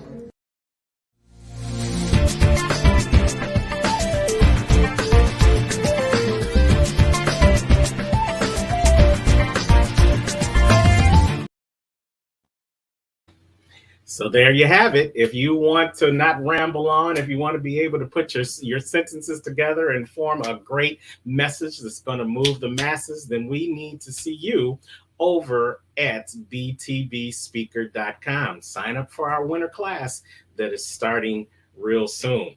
And if Izzy's testimonial wasn't enough, guess what? We've got someone else that is now, she was a great speaker, but now she's a powerhouse speaker. She is a liberating speaker, and you're going to get to meet her in just a second. Brenda, who do we have coming up next? I met this wonderful, amazing person again at another event. That's how powerful events are. That is how you change your life, is through people that you meet. It's not the things. And I was honored to meet Andrea Luzon. She suffered from a life-threatening panic attack, and it overwhelmed her. So she now goes back out and teaches people how to overcome emotional exhaustion. That's kind of what we all have at one time in our life. We overdo. We overwork our brain, our bodies, our actions, our talk, everything. And then we have a meltdown. This was life-threatening to her. Life-threatening. So now she teaches women how to claim their love legacy and awakening their freedom before it's too late. She loves her job. She's a coach. She has healing energy in her, and she awakens people through her freedom coaching. She will teach your audience members how to reawaken their love legacy and be fulfilled and have life in their soul that is calling them towards their destiny, their passion, their purpose. So welcome, Andrea Luzon, Legacy Liberator. Hello, hello. Am I unmuted? Yes, you are. You are live and in person, Andrea. How are you? I'm here. We're recording on a Saturday morning, but it's all good. It's all perfect. I'm excited about the Chiefs game today. Oh, I got a hat for that. Woohoo! I got a hat for that. Go Kansas City, right? Yes, Mhm. Kansas City Chiefs football, big game today. Absolutely. Well, you know what? Before the Chiefs do what they do, we're going to let you do what you do. So, Andrea Luzon, the Legacy Liberator, the stage is yours. Thank you for having me, everyone. If you have been following my Instagram channel at Awakening Freedom Within, maybe my YouTube channel, which is Andrea Luzon, you might have heard snippets of this story before, but I feel called to share it with you today. I remember being on the floor of my bedroom closet. Not for 1 minute, not for 1 hour, not for 1 day, but for many days. I could smell and taste the carpet fibers, and I didn't like it. But I couldn't get myself out of my misery. I couldn't get myself up off the floor. You see, I was in the middle of a transition, and I didn't even know it. I felt confused. I felt helpless. And I called a friend who helped me get out of my victim mentality and into some serious self-reflection. So I'll tell you more about how I got off the floor later. So let's all stop for a moment and take a breath. Inhale nice and deep on your next in-breath. And exhale out nice and slow. Whew. Coming into the present moment. That right there is just one of the many skills that helped me get off of that closet floor and back into my power, back into my voice. For me, the breakdown where I crumpled on the floor, it actually helped me. It helped me see how I had been not showing up in my life. I was out of integrity in a lot of ways. I was out of love with my job. I was being paid less than I was worth. I wasn't handling challenges in my family responsibly, with my husband, with my children. I was unhappy, but fine was a signature phrase. But I was also blaming life. I was blaming things being unfair. I was blaming God. So the breakdown, it really humbled me. It was the moment that showed me that that I was out of integrity. It was there to show me the areas of my life that weren't working. So you see, the breakdown helped me liberate myself. What does it mean to liberate yourself? Just think about that for a moment. What does that mean to you, to liberate yourself? For me, it meant that I actually started living my life from a place of deliberate intention. And we're going to circle back to that phrase again and again. You are a deliberate creator. Look around your life. There has been deliberate creation that has happened in the past to get you into this moment. Just earlier, Tammy Joy Lane, she was talking about connecting with ourselves before a big break happens. We get to shift from surviving to thriving. And yes, she was making a request for all of us to be reaching out to one another. My request for you today is to reach out to yourself, that you get to start with you. So I began tuning into my needs and my desires so that I could better tune into my relationships and my purpose. So the breakdown showed me a lot. I'd like to help you today do and be the same. Just to up-level even a moment, or to spark a realization that is more in tune with the legacy that you're meant to liberate in this life. And that is why I'm Andrea Luzon, Legacy Liberator. That is what I stand for. So that's my goal today, is to help you unpack just one more layer, one more level of the legacy that you are here to liberate in this lifetime.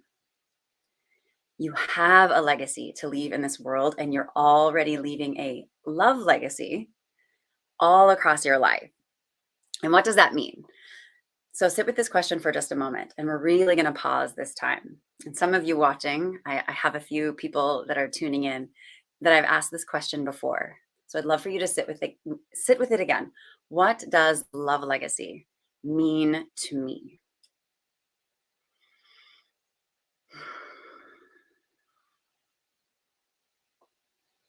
For a lot of people, legacy means like buildings and money and history being marked in the history books. And then when I add the word love in front, does it shift anything in that typical definition? The definition is your love legacy is your unique imprint that you make on hearts and minds simply by your presence, your words, and your deeds. It's your unique imprint, like your thumbprint, like a snowflake. No one else has the same love legacy as you do. It was given to you specifically. At the same time, I want to remind all of us that no one needs fixing. No one needs improving. This is my opinion. We don't need improving, but there's something else that's true. There are aspects of you. There are ideas inside of you. There are divine parts of you that are ready to wake up. And that is the journey that we're going to go on together today. My vision and why I came forward in this work, the reason I'm giving you this talk today, is that a breakdown doesn't have to be an ingredient for you to have a breakthrough, like it was for me. After my breakthrough moment, which Bren talked to you about before I jumped on here, thank you for that. So after my breakthrough moment, I created a company that stops the breakdown for people before it starts. I want to help people find themselves before they hit rock bottom, which our friend Johnny Avocado spoke about earlier on the show. After the most painful part of my journey, I dedicated myself to helping others find their passion, their purpose, and their power, so that that rock bottom moment doesn't have to happen in your life, so that it doesn't have to be the catalyst that inspires you to stand in your power. So I help my clients get to know themselves again, reclaim their voice, find their power, so that they can live their life on purpose with deliberate intent.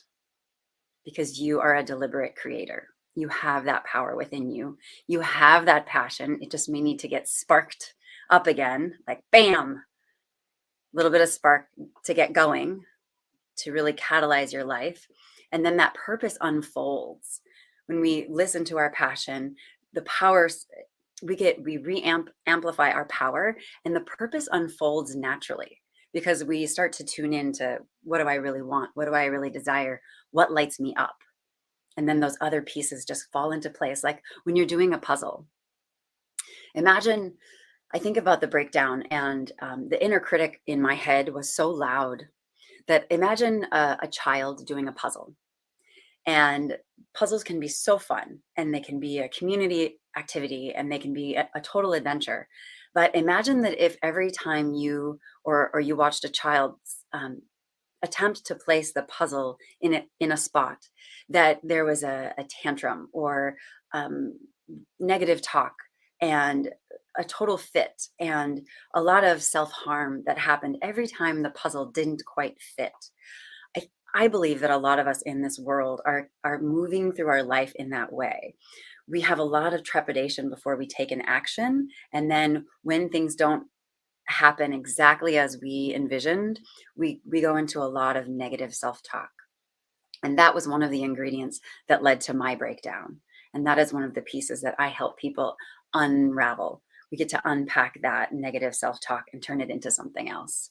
So we take the breakdown off the list of the potential hazards, and I help people shift from seeing impossibility to seeing possibility. So they begin to live their potential instead of seeing detriment or things not working out. Instead of seeing the impossibility, we now get to see the possibility throughout your whole life. So my invitation to you, I know what I wasn't doing, that a piece that led to my breakdown is there was like this knocking in my heart Like, can you hear it? Like this gentle knocking on my heart, and maybe you have it as well. And I would get these inklings, or I would have these, like, hear this voice inside, and I would think, well, that's not something I've ever done before. Or I might be crazy because I don't know, I've never had that kind of thought before. So I would push down these intuitions or these, an inspiration that I would have, and I would avoid it. And you see something is knocking inside of you as well. You can feel, or I invite you to begin to notice that there might just be a tapping on your heart, a little tap, tap, tap, tap. Or maybe you hear a voice. It's asking you to stretch in a new way, or a bigger way than you have ever before. So this is where we have an opportunity together to do a little bit of asking and a little bit of clarifying. So ask yourself right now in this moment, if it's safe for you to close your eyes. If you feel safe closing your eyelids, I invite you to do so. This is a great moment to notice your breath. Take a nice deep inhale and ask yourself, do I feel a knocking on my heart?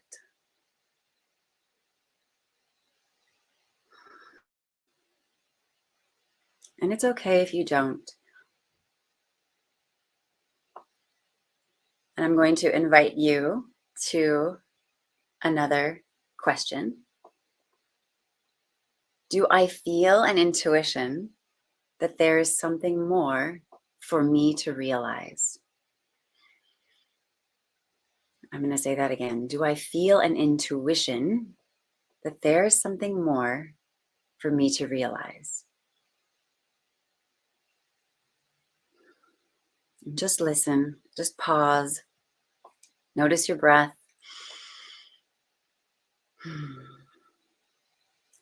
If you're feeling an intuition, or you're hearing a knocking or a tap tapping, what does that voice want for me? This is another question for us to sit with. What does that voice want for me? Am I hear it?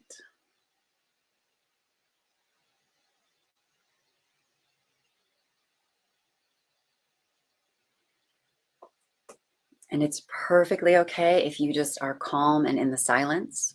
It's perfectly okay if you're having some mind chatter, if your thoughts are going off into to-do lists or the past or the present. That is perfectly 100% normal. Perfectly 100% normal. This is a process that you can explore again and again. Rewatch this video. So now the challenge for a lot of us, if we are noticing an inkling, if we are having some compulsion or some or hearing that there's a desire inside of us that wants something other than what we're currently in right now, my question for you is, will you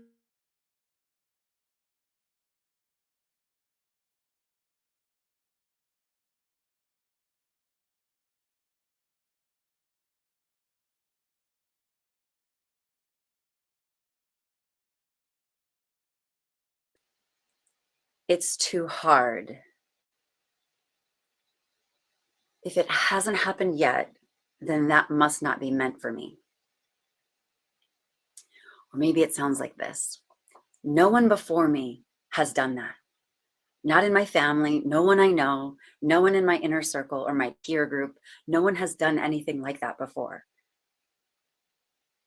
That's another thought that can come up.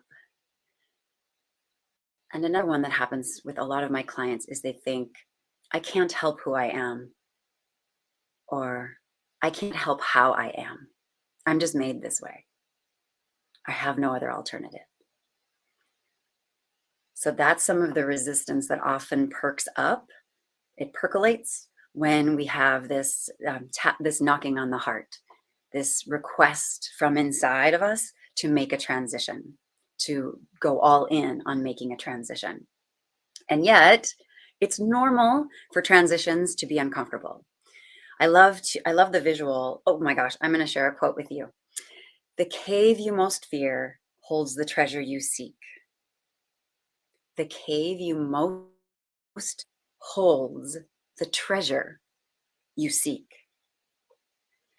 For me, the concept of having a growth edge and the concept that the cave I most fear holds the treasure I seek, for me, this is an invitation to approach the growth edges that I feel in my life and to soften a bit and not retract.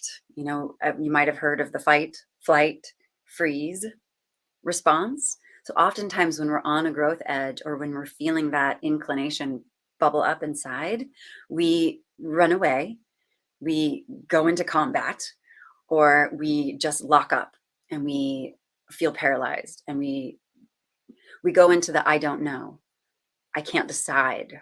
We go into those modes. Totally normal, totally normal. Lots of people are struggling with that. I struggle with that. My invitation to myself is that if I can keep moving, here's the wall, here's the edge. If I can keep moving, I'm actually not going to fall off a cliff and I'm not going to die. I'm not actually in harm's way. Do check on that, make sure you're safe. And yet, if I keep moving through the growth edge, 9 times out of 10, there's something amazing on the other side. Public speaking is a great example. Public speaking is a great example. For me, 2022 was my year of beginning public speaking. And 2023 is the year where it's going to be more stages, more collaborations. And if you had asked me in 2021 if those were things that I was going to be doing in the coming years, I would have told you that you were crazy, because I had bought into the belief that that was a growth edge and that was like a very firm wall or a cliff, and that I would fall off of it, or I would definitely perish if I got on stage or got on camera like I am with you right now. So that was my growth edge. When you're in a transition, your inner story doesn't match your outer experience. You are in the midst of an up-leveling. It's like your inner spark is wanting more, and your humanness is like, nope, we're good down here. I'm okay right here. And your intuition, your divinity, that spark, that knocking, that voice, that inner compass is like, no, actually over here is really, this is going to be amazing.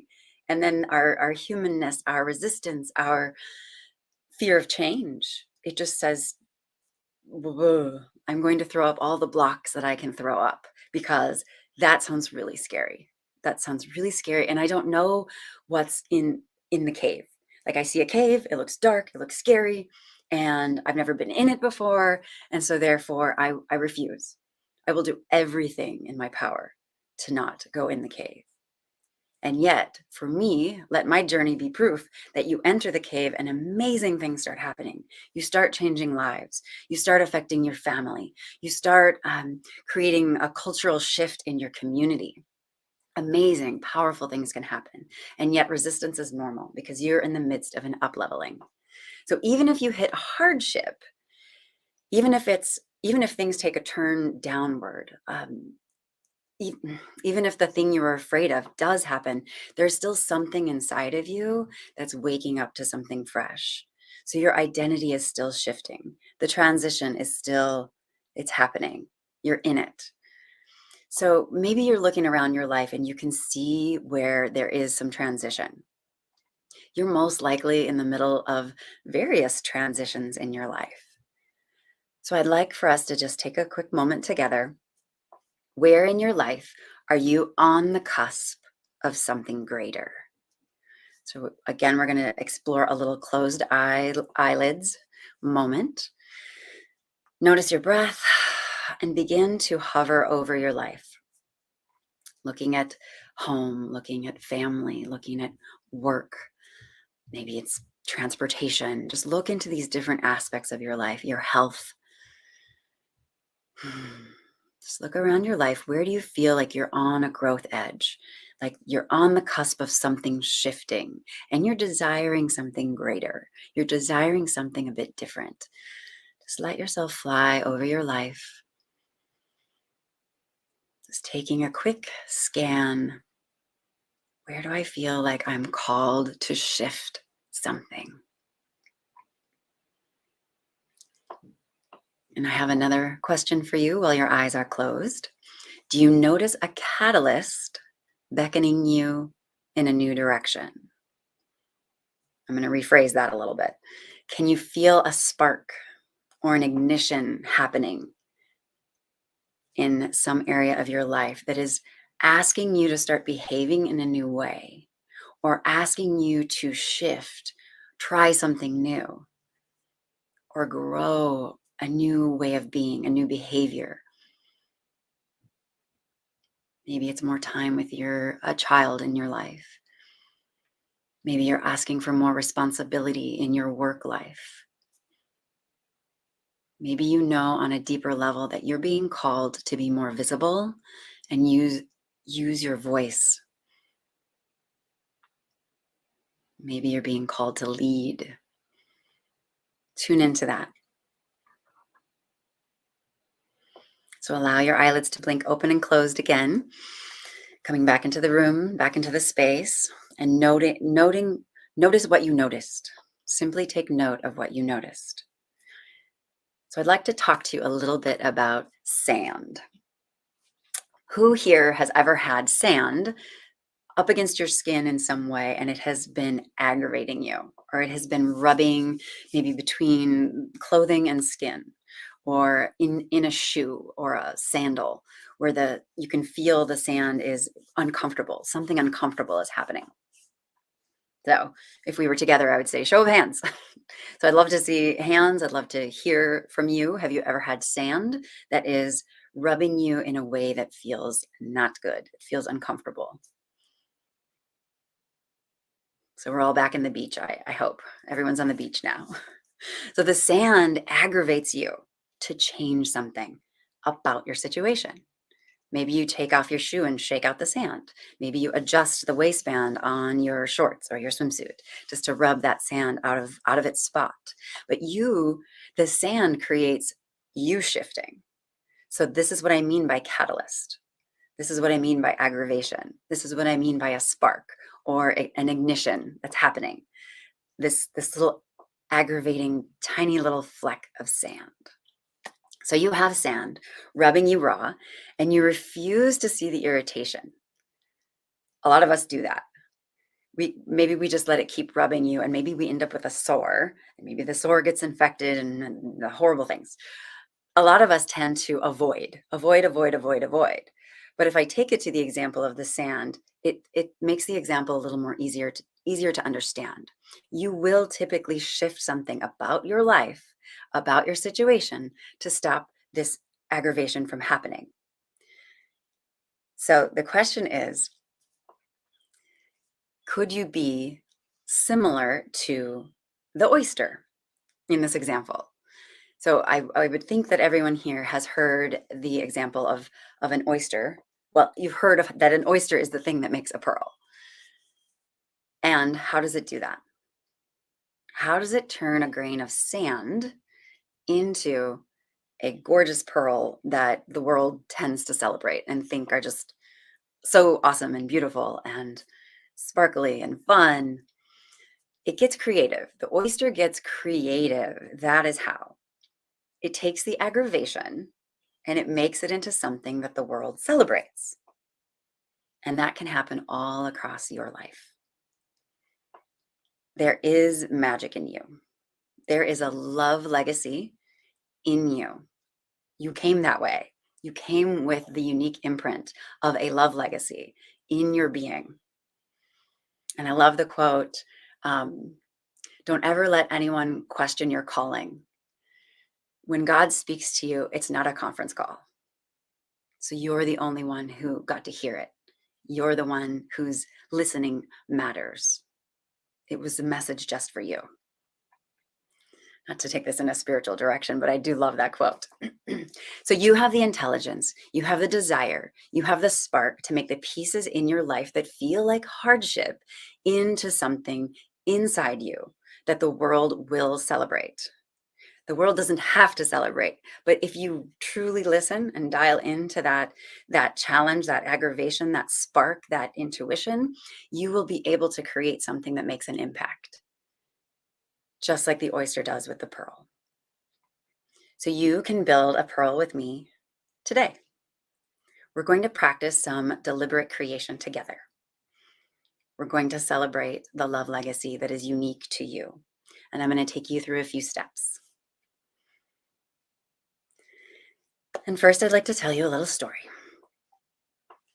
In my 20s, I was full of passion, full of life, full of bliss. Also, didn't have many responsibilities. And yet at the same time, money flowed to me, travel, the things that I love showed up in my life. And I'm a huge fan of international travel. And that was my life in my 20s. So I was really in tune with my joy and my passion. And then money showed up so that I could pursue my joy and my passion. It was wonderfully fun. But let me tell you, I don't blame the Midwest, but an interesting succession of events happened when I came back to the United States and chose to live back in the Midwest where I'm from. Initially, I was still riding high. I got a very lucrative job. It was fun and easy. It was just really full of joy. And interestingly, right after that, then I decided that the wise thing to do when this lucrative situation happens is to buy a house. And I bought a little too much house for the amount of money that I was making. So I put myself in a constricted situation. So house, right after the house, I meet the man and I look around at his life from this area where I live now, and we are married. And I have judgments about his life and his people, and I come to the conclusion that I don't fit in. And that sends me down this path of handing him my power, handing his circle my power, handing his family, handing this town, my employer. It was just interesting how, as I handed out all of my power, my passion began to dwindle. And I started to doubt my purpose. I started to doubt my ability to create joy. It really sent me into a deep spiral. And I came to a place where I refused to see the passion that could be alive within me because I was giving my power away to everyone else. All of this was coming from some deeply held misbeliefs that started to lead to some harmful patterns in my life. So my belief is that when I took on all the responsibility of a homeowner, wife, mother, corporate career, because there was a job change as well, I just started heading down the toilet bowl, down into just handing everyone my power. So my invitation to you, my first step for an individual who's wanting to create their life deliberately, who wants to reattune. I don't want to say reattune. I know that's a kind of a field word, but to really support you in discovering your love legacy, the first step is to clarify your passion. I'd like you to ask yourself this question: what brings me joy? We can begin to close eyes, go within, check in. What brings me joy? What aspects of my life bring me the most joy? And it doesn't necessarily have to be from right now. It can be looking back across your entire life. When are the moments that you have felt the most lit up? And joy looks different for different people. And so it doesn't have to be the kind of joy you've seen in your favorite movies. It doesn't have to be the kind of joy you've read about in books. Your joy is deeply connected to your love legacy. It is part of your imprint. It is part of that conference call with the universe that was just for you. So tune into that question. What brings me the most joy?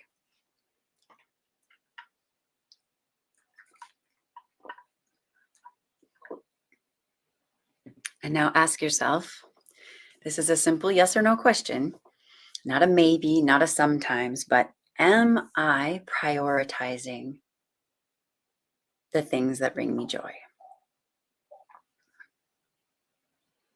Am I prioritizing the things that bring me joy? And for the sake of time, we're going to keep moving forward, but do notice what you are noticing. Take note of what you have, the answers that are bubbling from underneath, bubbling from within you. Now, another piece of passion is knowing what about those moments supported you in connecting with joy. Can you describe the joy a bit more? This is helping us get into the why. Why did that bring me joy? What about that brought me joy? And that's going to help us tune into why.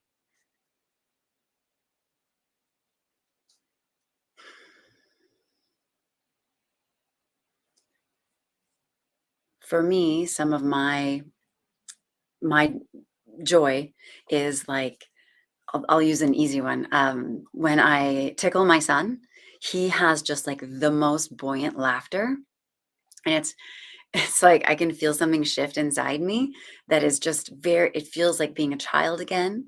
And there's just this sense of elation and trust and hope. And so my why underneath it is like it's not only the connection with him, it's just like believing that the world is a good place, because the joy is so, it's not dramatic, it's not forced, it's not a show, it's not thinking, it's just loose and easy and fun and natural. And so that supports, those descriptors support me in clarifying what kind of joy I like. What are the ingredients that build joy for me? So you heard ease, you heard natural or nature, not being forced, getting out of my head. So ease and easy and laughter. So those are some of the ingredients. So let that question, what is behind my passion? What fuels my passion? What are the ingredients of my joy? What are the descriptors that describe my joy? How would I describe my most joyful moments? So let this support you in dialing into that passion, that spark. Again, this is unique to you. So passion. Our next step is permission. I stopped giving myself permission to pursue my joy. I thought that marriage, home ownership, and motherhood meant I needed to be a certain thing and do it a certain way. And those ways were not natural to me. But I thought society, my husband, my friends, my family, they needed me to do and be all of that. But all that no longer giving myself permission was an ingredient that led to my breakdown. So today we're going to talk a little bit about permission. This is the second step, is that you get to give yourself permission. And I've broken permission into, it's a deeper process that I take my clients through, but I would like to support you in clarifying your love legacy, being a deliberate creator in your life by letting you know that permission is a huge piece of you clarifying, creating, and liberating the love legacy that is unique to you, giving yourself permission. And some of this is about sitting with the patterns and the limiting beliefs that have been preventing you from pursuing your passion. So a big piece of permission is recognizing, becoming aware of, and healing those patterns and limiting beliefs that are stopping your reawakening, that are stopping you coming into awareness of your love legacy and living it, your inner being reflected in your outer. Another big part of permission is to embrace your passion. So not only are we releasing what's not working, what's blocking us, but then we embrace the passion. So if you are following me, the passion is part of it. Tuning into your passion is part of it. But what if you just shove it back in a box after you have the realization? Oh, I found my passion. Awesome. Now I'm going to go back to doing things exactly the way I have been before. Permission. I give myself permission to go for it. I give myself permission to learn more about it, simply to research it, find some other people who do it or know about it or talk about it. get to know, moving yourself in that direction, that is a part of the permission step. Next, we're going to move into step number 3, which is action. So you have clarified a passion, even choose one. You are giving yourself permission by moving through some release and by embracing the passion.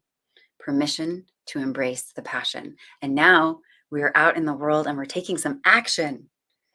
A friend of mine might be dialed in, and we have been doing some dancing together. And it's really been supporting each of us to really come back in tune with femininity, with our sensual nature. And we're supporting one another in showing up and doing something new, doing something different, exploring. So we found a passion. We gave ourselves permission to go for it by signing up. And then we showed up. We kept the appointments. We go to the thing together. Okay, so this is a huge piece of it. And I have a few processes that support people in really being in action, clarifying it, acting on it, and then that really supports building confidence. And the final step that I'd like to share with you today for deliberately creating your life is the ingredient called grace. We get to give ourselves permission to fall, permission to stumble. Imagine a baby. They wouldn't have ever walked if they didn't get back up after falling down, right? Or when the food is going all over the face, it had to go all over the face for a while, and on the floor and on the tray and on the table, for it to eventually find its way to the mouth, for the food, for feeding ourselves to become coordinated. That in failure is an ingredient to success. As a matter of fact, Thomas Edison was asked, what did it feel like to fail 10,000 times? And his response was, those were not failures. That was just feedback. And how beautiful if we could give ourselves that much grace. That stumbling and having contrast and conflict is just an ingredient to my success, is just an ingredient to me refining my life and being the person I want to be. So I trust that we revealed a deeper layer of your legacy today. If you would like to go deeper, have deeper support in discovering your love legacy, then reach out to me on the Awakening Freedom Within Instagram channel. Also, you can check my Andrea Luzon YouTube channel, which has a lot of videos. My website is the same, Andrea Luzon, and you can book a chat and actually talk with me about what it would feel like and look like in your life to get the support, the guidance, and the accountability that you would like. I'd like to remind you all before I sign off, you are magic. You are a miracle. You are whole. There's nothing that is broken or that needs fixing or that is missing from you. You are already completely whole. You are worthy. You have always been worthy. You didn't have to do anything to deserve your breath or your heartbeat. You are innately worthy. You are divinely wise. There's a compass inside of you that gives you all the wisdom you need. I'm Andrea Luzon, Legacy Liberator. Now is when you liberate your legacy. Thank you so much. Very nice, Andrea. You too are unstoppable. Great job. I feel liberated already, and I love your points on how you find your way there. It's with first the clarity and giving yourself permission, taking action, and I think the thing that many of us fail to do in our lives is we fail to give ourselves grace. You quoted Thomas Edison about failure and feedback, and there's another quote that says failure is not fatal, and it's definitely not final. And many times because we fail, we call ourselves a failure. But when in reality, when we fail, that just gave us feedback so that we can do it better next time around. So thank you for bringing that clarity, giving us the permission to not only listen to you and be liberated by the things you say, but giving us that call to action and always reminding us that in all we do, give ourselves grace. We appreciate you, Andrea. Great presentation. Wouldn't you agree, Brenda? Absolutely. And then we're talking about failures. Andrea's going to be attending the event, so you're going to be able to see her there. So you'll be able to meet her in person. But Anthony Russo is going to be there, who talks about how he failed his way to success. Absolutely. That he calls himself the failure expert. So I'm glad you guys reached that topic. Great. And, it's all a part of becoming the best you. Failure's a part of it. There are household items in your house right now that aren't the original version of what they ultimately turned out to be, because they had to go through some failure. They had to receive some feedback, and then they had to go through, like the pearl, they had to go through some aggravation before they could come out to be the pearl and the product that we needed for us to do our everyday things and enjoy our everyday lives. So Andrea, if they can't wait a few more weeks to see you in St. Louis, how can they get in contact with you now? Awesome. Thank you for asking. And I loved that quote that you just said, Terrence, failure isn't fatal. I love that. I'm going to write that somewhere here in my office. Failure Take isn't credit fatal. for it 3 times and then it's yours. Awesome. Fantastic. The best way to get a hold of me to catch more of my work would either be my YouTube channel, which is at Andrea Luzon. Luzon is Luzon. You can see it here on the screen. But the website is also andrealuzon.com. And the first time you book a chat with me, it's a gift from me to see if, to hear your story, you hear my story, and see if we're a good fit. Absolutely. Sounds good. All right. Well, thank you so much, Andrea, for being part of our BTBY Masterclass. Check her out over on her YouTube channel or go to her website, andrealuzon.com. We appreciate you, Andrea, and we look forward to seeing you in the Lou on February 17th through the 19th, okay? Thank you. I'll see you there. All right.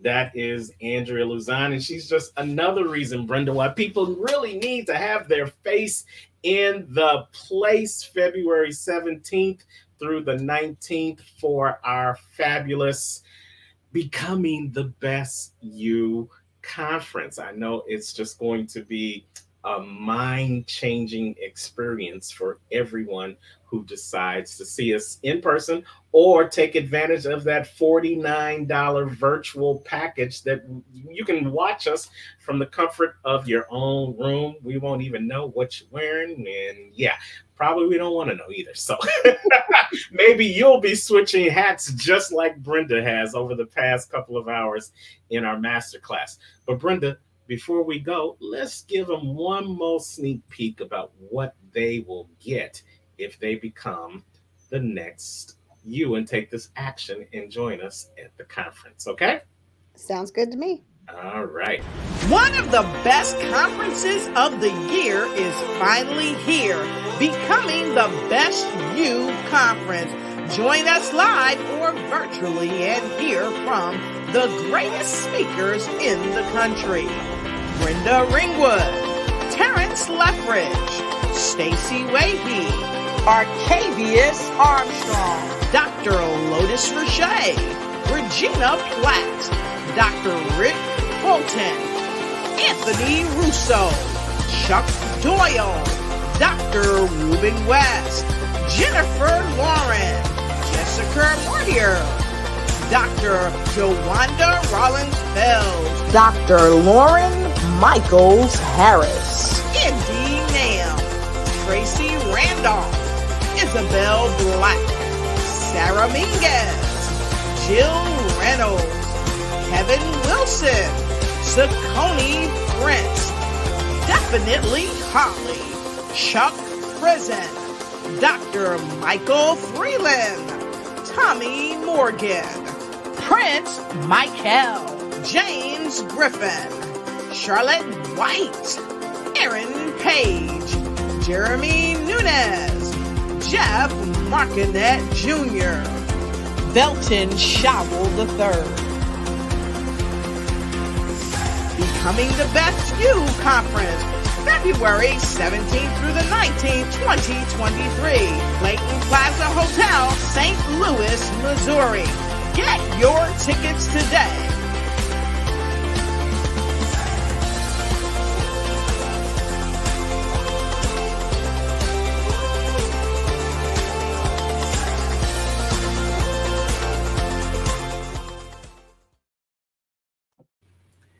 And welcome back to the BTBY Mastermind series. We hope you have enjoyed these last couple of hours of mind-shifting conversations from our phenomenal speakers today. Brenda, what's been some of the highlights for you today? You know, I've seen a lot of people that have struggled with darkness, unhappiness, failure, and rock bottom, but your life doesn't have to stay there.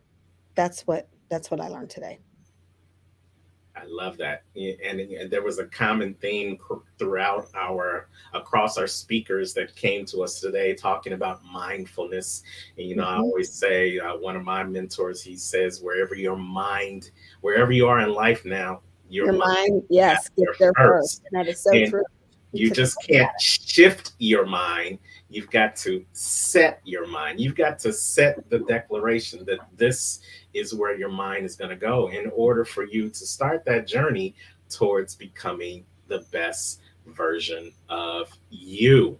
And so we hope you got value out of this. We hope that you took some copious notes, and we hope that you will go back and reflect on the things that you heard today, that you learned today, and that resonated with you, and utilize those things in order to help you become the best version of you. My name is Terrence, the Unstoppable Coach Leffridge, and this is the Professor of Change, Brenda Ringwood. We thank you for joining us, and we'll see you in St. Louis in February, and we'll see you real soon on our BTBY networks. So you know what I say, wherever you are in the world today, don't just make it a great day, make it an unstoppable day.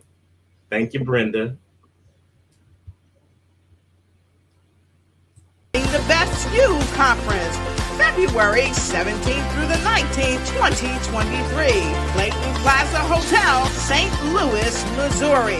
Get your tickets today.